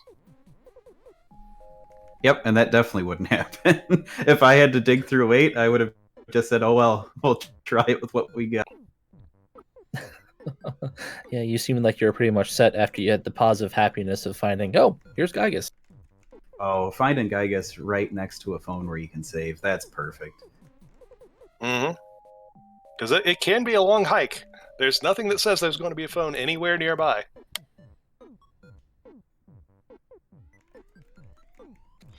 That's where you noticed Ari did it earlier, but a hard reset is allowed in races like this. So you can set up an exit mouse, go save, and then you can just reset as many times as needed to exit mouse back and not lose it. I've even seen guys that search a couple floors in and then find a dead end, and they just saved, and they'll just reset right then and there. You see it a lot more in like Final Fantasy IV, where they're digging for items, but it happens here too. So Temple is in the floor 9 mole cave. We know that he needs to get all the way over to the lower right to get that star pendant. We'll see if he finds that, or if he ends up going down some other rooms first. Maybe he'll find that loop within Mole Cave again.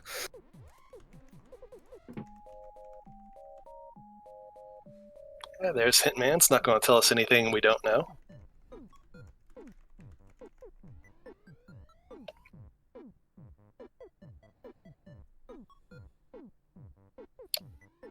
Where did you find the super bazooka? I didn't see where you picked that up.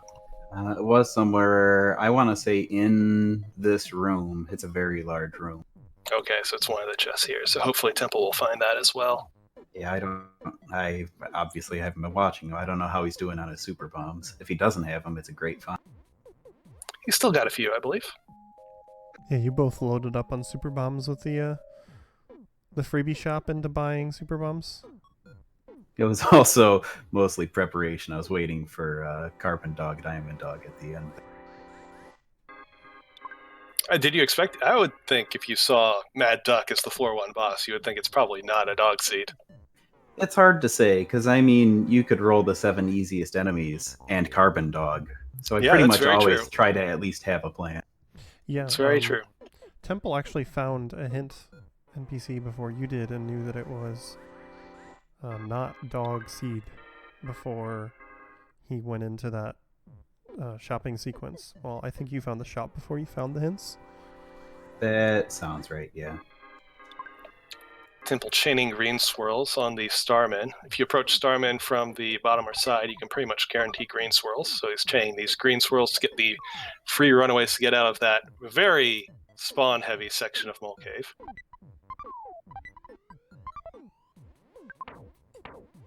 With the shuffled bosses, some of the tough bosses can end up on earlier floors. What's the toughest one you can end up on floor 1 that could potentially just ruin your... I did the math on this once, because like I said, there's about 40 bosses that you can have. And if you roll the toughest possible seed, you can get Nessa's Nightmare on floor 1. It is mathematically possible. I did see one seed that had that. I don't know how 1 or 2 or 3 in a million it would be to get that seed. But it is mathematically possible to get Nessa's Nightmare on floor 1. At that point, you probably just get a new seed, rather than ruining your life trying to do that. Either that or you have to find a skip, because there's no way. You'd be trying to do what you saw in the first run in any percent to try to get past that. Try to confuse him, make him flash himself. That's your only option. Yeah, pretty much.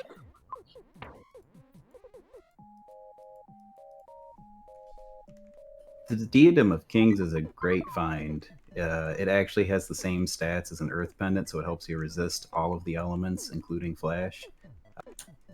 It was kind of overshadowed by the Star Pendant in this one, but if you combine that with an Earth Pendant, Pooh is pretty much immune to almost everything.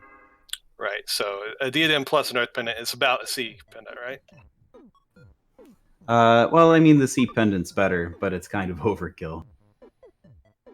I haven't seen the bazooka yet for Temple, but I've been not watching the other time. Have you seen if he found it in that room? I don't believe so. He also hasn't been down to the... Oh, there it is. Oh, and there was Horn of Life there, too. That's pretty good. That's a free full heal in battle. Oh, it's Pizza Guy using the bathroom today. Is it a random NPC that goes in the bathroom? Yes, like all the NPCs, That's it gets great. randomized. So today it's Pizza Guy. Glad he showed that off. I like that. I think every runner that knows that exists goes and sees who runs to the bathroom. So he's looking for doors right now. I think he might stumble across He's pretty close to Gygas Gigas, going isn't this way. Yeah, but he hasn't made his way down to the lower left of Mole Cave to get that star pendant. Yeah, this is the Gygas room. So let's see if he keeps going or if he's gonna try with just the diadem. He saved, so Yeah, he's looking for more things, which I think is wise. Trying this fight with just the diadem would be difficult. There's no way. Difficult to say the least. He certainly knows he's got a couple of areas he hasn't explored yet. He's got them in mind. Right, he certainly knows about that present in the lower left of Mole Cave. I believe there's 2 presents over there still that he hasn't seen yet. Or maybe even 3. This is an area I didn't dig in at all. The other side of Belch's factory. Well, unfortunately, we know there's not much useful here. But of course, seeing that Temple doesn't know shortcut, seeing that shortcut there, I was poking around the spoiler map, and that area he went to has an auto Star Master on it, which we did not encounter. Want to explain what an auto Star Master is? Sure. So as we mentioned earlier, the Ancient Cave Randomizer strips out all the story elements of Earthbound. Part of that stripping out the story element means that Pooh is not going to be able to learn Starstorm, because normally the Star Master comes and takes Pooh away for a while, and then he comes back and has learned Starstorm Alpha, and then at the end of the game, when you're getting ready to go to Gygas, one of the cutscenes there, Pooh learns Starstorm Omega. So, since we wouldn't normally be able to do that, I created a special item called the Auto Star Master, which again you can find 0, 1, or 2 of in the cave, depending on your seed. And when you find it, if you just use it, then Pooh will learn Starstorm. If he doesn't know Alpha, he'll learn Alpha. If he does know Alpha, he'll learn Omega.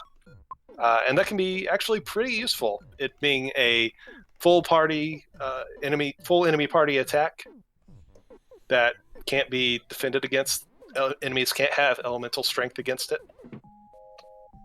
So it can certainly be pretty useful if you can find those Auto Star Masters.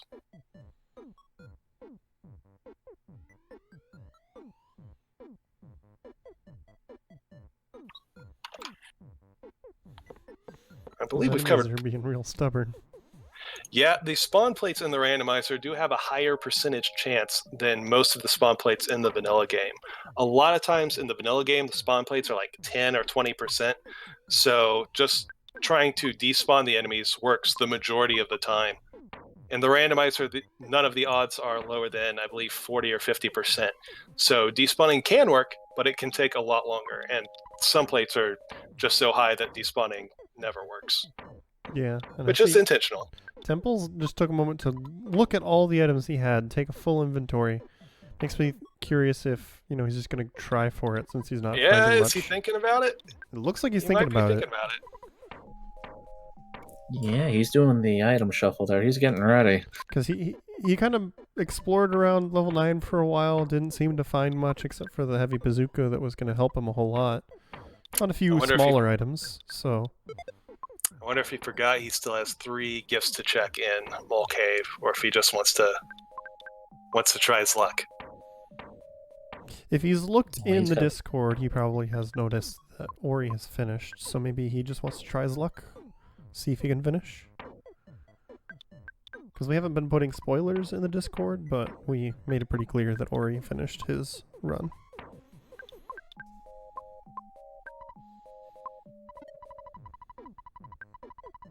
So he's done his inventory management, he's saving. He's going to risk it with the cloak and night pendant. Okay, well, here we go. This is going to be pretty tough, right? It'll be a tough fight, yes.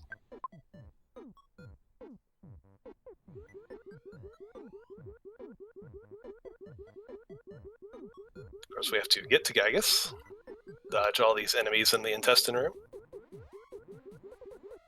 None of these fights you want to take. I'm disappointed there's no caterpillar. Oh, there it is, caterpillar. Okay, you might want to take that fight. But right again, as you said it. Even that guy's scary.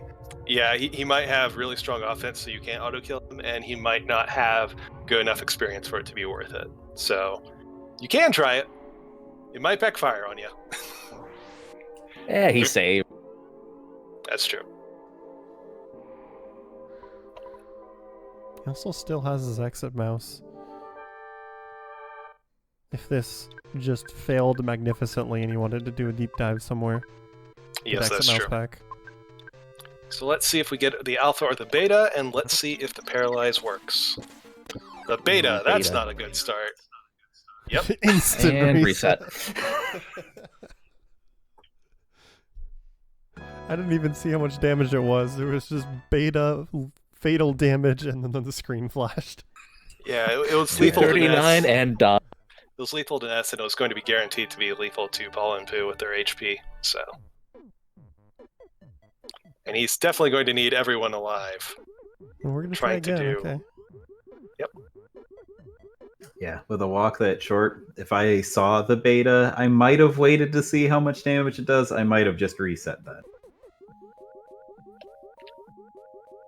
It's a short walk, but it's a little bit annoying, this seed. It's pretty Spot. reasonable with the first attack of being bad luck. Maybe you can just reset, hope to get better attacks, and get through it. Oh yeah, he's certainly much more likely to do an alpha than a beta, so... Somebody's asking in chat what the big difference was. Yeah, Ori found a skip to get to level 9, but he also found a pendant that would help him out a lot against Gigas. Right, so the skip to 9 plus the finding the pendant. Just the way that Ari routed Mole Cave, he found the pendant.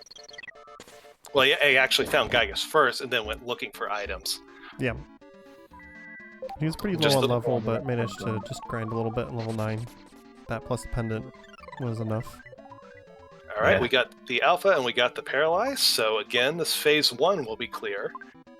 Although Paul is pretty low on psychic points. I think maybe he might be lower level than you are, Ari. That's very few psychic points for Paula.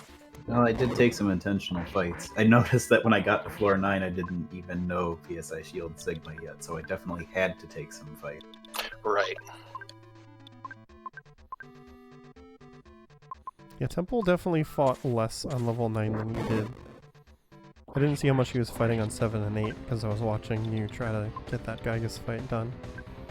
You gotta be real careful taking fights on 9, too. I mean, everything in that room with Gygas is going to be awful.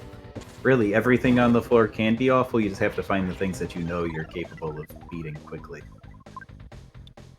I expect Temple to start moving to using PSI Magnet Omega. Yes, he will for Paula this round to steal psychic points from both Gygas and Pokey. You can do that in phase 1 to get make sure you always have the 24 psychic points to get the shield off. Looks like it's not going to be necessary because we're on to phase 2. But now is going to be trying to keep Pooh alive with only half elemental protection. That randomized dialogue just killed me again. I forgot about it.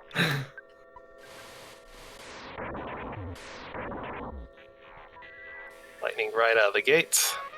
So, like we said, the Brain Shock does also work on phase 2 Gygas. So he started off with the Brain Shock in phase 2 to get more damage done. As long as you don't bash, and using a Super Bomb or the Heavy Bazooka does not count as bashing, then Gygas won't leave its confused state, and half of Gygas' attacks will just hit itself, and that can get you through phase 2 a lot quicker and a lot safer, more importantly, when all of these attacks could potentially be taking out Pooh. And we're through phase 2 really quick. So here we That go. was a good one. Phase 3. He's gonna have to. Now he has to reapply the brain shock now, right? Yes. So when Gygas transitions from phase 2 to phase 3, he loses Brain Shock. And when Gygas transitions from phase 3 Prayer 1 to phase 3 Prayer 2, Gygas loses Brain Shock again. So there's actually no point in doing Brain Shock on the first prayer because he's just going to lose it immediately. Gut save. Oh boy. So, well, let's see how this goes. It could be done if the brain shock gets off and everything else misses. Empty turn lets him get the Brain Shock off. Will he also be able to life up safely? Oh no. Oh. 50% chance that was going to hit Gygas instead, but it did not. Ooh, Temple's typing. Curious if that's just complaining or if we're done. No, looks like we're going to try one more time. It's the frustration. Okay.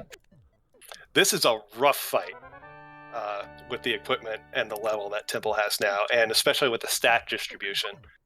You really want, if you have to go into this with your prey person not having full protection, you would really love for them to have better HP, but... Yeah, this combination of prey being on one of your healers who has low health and not finding many pendants, it seems just really rough. Yep, it is rough. Temple's going to give it one more shot. Again, he could look for more items on floor 9, but he's seen a lot of floor 9. There's no guarantee that there's anything on floor 9 that's going to help. We know that there's a star pendant out there that he could get to, but he certainly doesn't know that. All right. So yeah, Temple confirming this will be the last try, I assume, once he successfully gets there. So chat, you need to give Temple your energy. He's praying. We need you to respond. It's doable, it's just gonna be hard. Good luck, Temple. Gotta believe in honk. We all want to see the honk. Gotta believe in honk. I do appreciate the commitment to the meme from Temple, because he named the players Honk, and then he named the player in game Honk.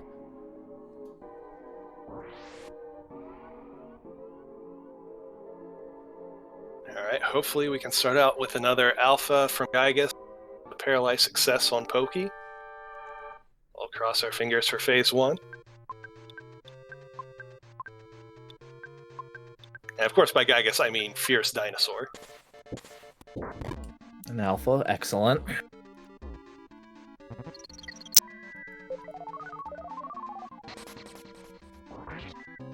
Paralyzed did not work, so Pokey is going to be charging at someone and probably killing them this turn. Still might be able to get survive this.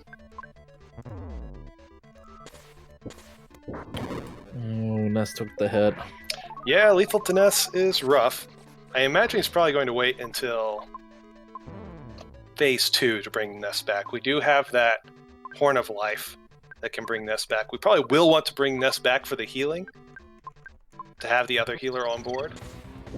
But we'll probably want to wait until phase 2, because if you bring someone back in phase 1, they're probably just going to get hit by Gygas again. It's hard to sequence things such that you bring them back and also get the shield off at the same time.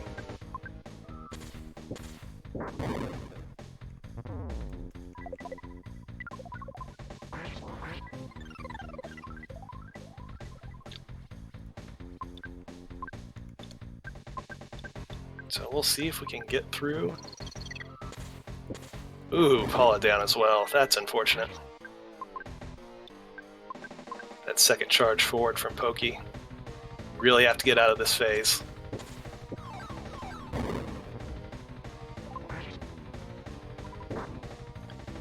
Alright, we're out of the phase. Yeah, but no. Yeah, Ness unfortunately is not gonna at get full hard. strength. No, I didn't see if that was lethal. No, it was not lethal on Jeff. So, still doable. Yeah, just no Ness means no secondary healer. Yeah, Paul is probably also going to die this turn. I really like that effort, though. That was a slick secret herb.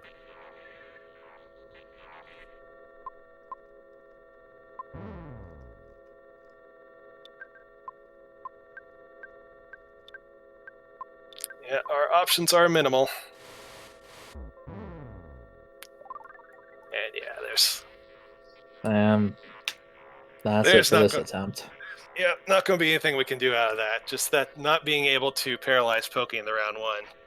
And our resources were too constrained when Pokey started taking out kids. If we had got that same setup that we got in the first attempt, where they couldn't do anything to us on phase 1, we might have had a good shot. But it's still an excellent effort from Temple on a really difficult fight. And great effort on getting two Gygas to begin with in a pretty difficult seat. It was a great race from both runners. Really appreciate it.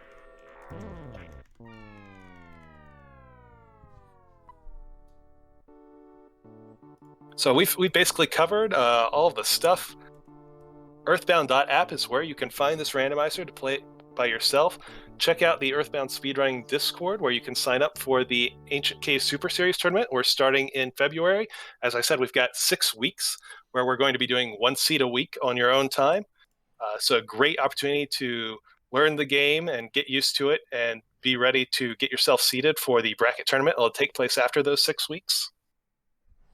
It'll be great to have you join us if you're interested. I'd like to thank GDQ for letting us have the opportunity to come on the community spotlight and let us show off some of the lesser seen categories and show off Ancient Cave. It was awesome being here and had some great runs tonight and an awesome race here. Yeah, I want to say thanks to everybody who came on and participated. Right back at all of you. Our runners, started off with Hannibal Graham, who absolutely destroyed any percent. It was super impressive. We had RJS Mangit, Ori, and Temple, who'd ran the other runs as well. And everybody helped out with commentary. Chaz, Andy, Rithium, Airfram, Arts and Crafts. Thanks, everybody. And if you want to see more about Earthbound, make sure you check out their speedrun.com. They've got links with guides. And, of course, their Discord on the side. Before we do sign out, I do want to make sure I remind you all to tune in tomorrow for random number generation. If you enjoyed this randomizer here at the end of our Earthbound showcase, it's a show where they show off various different randomizers and they talk with the community. Sometimes they bring devs on to explain things, so it's pretty similar to what we just had with Chaz here talking about the randomizer while we had people racing it. So you should definitely check it out tomorrow. It'll be at 7:30 p.m. Eastern. And of course, Frame Fatale Games List comes out on the 24th, and if you'd like to submit prizes for that, same day for prizes. But we're going to send you off on a raid target. Just go cheer them on. They're working on trying to get some world record attempts. So give them your energy, wish them well, and we'll see you tomorrow.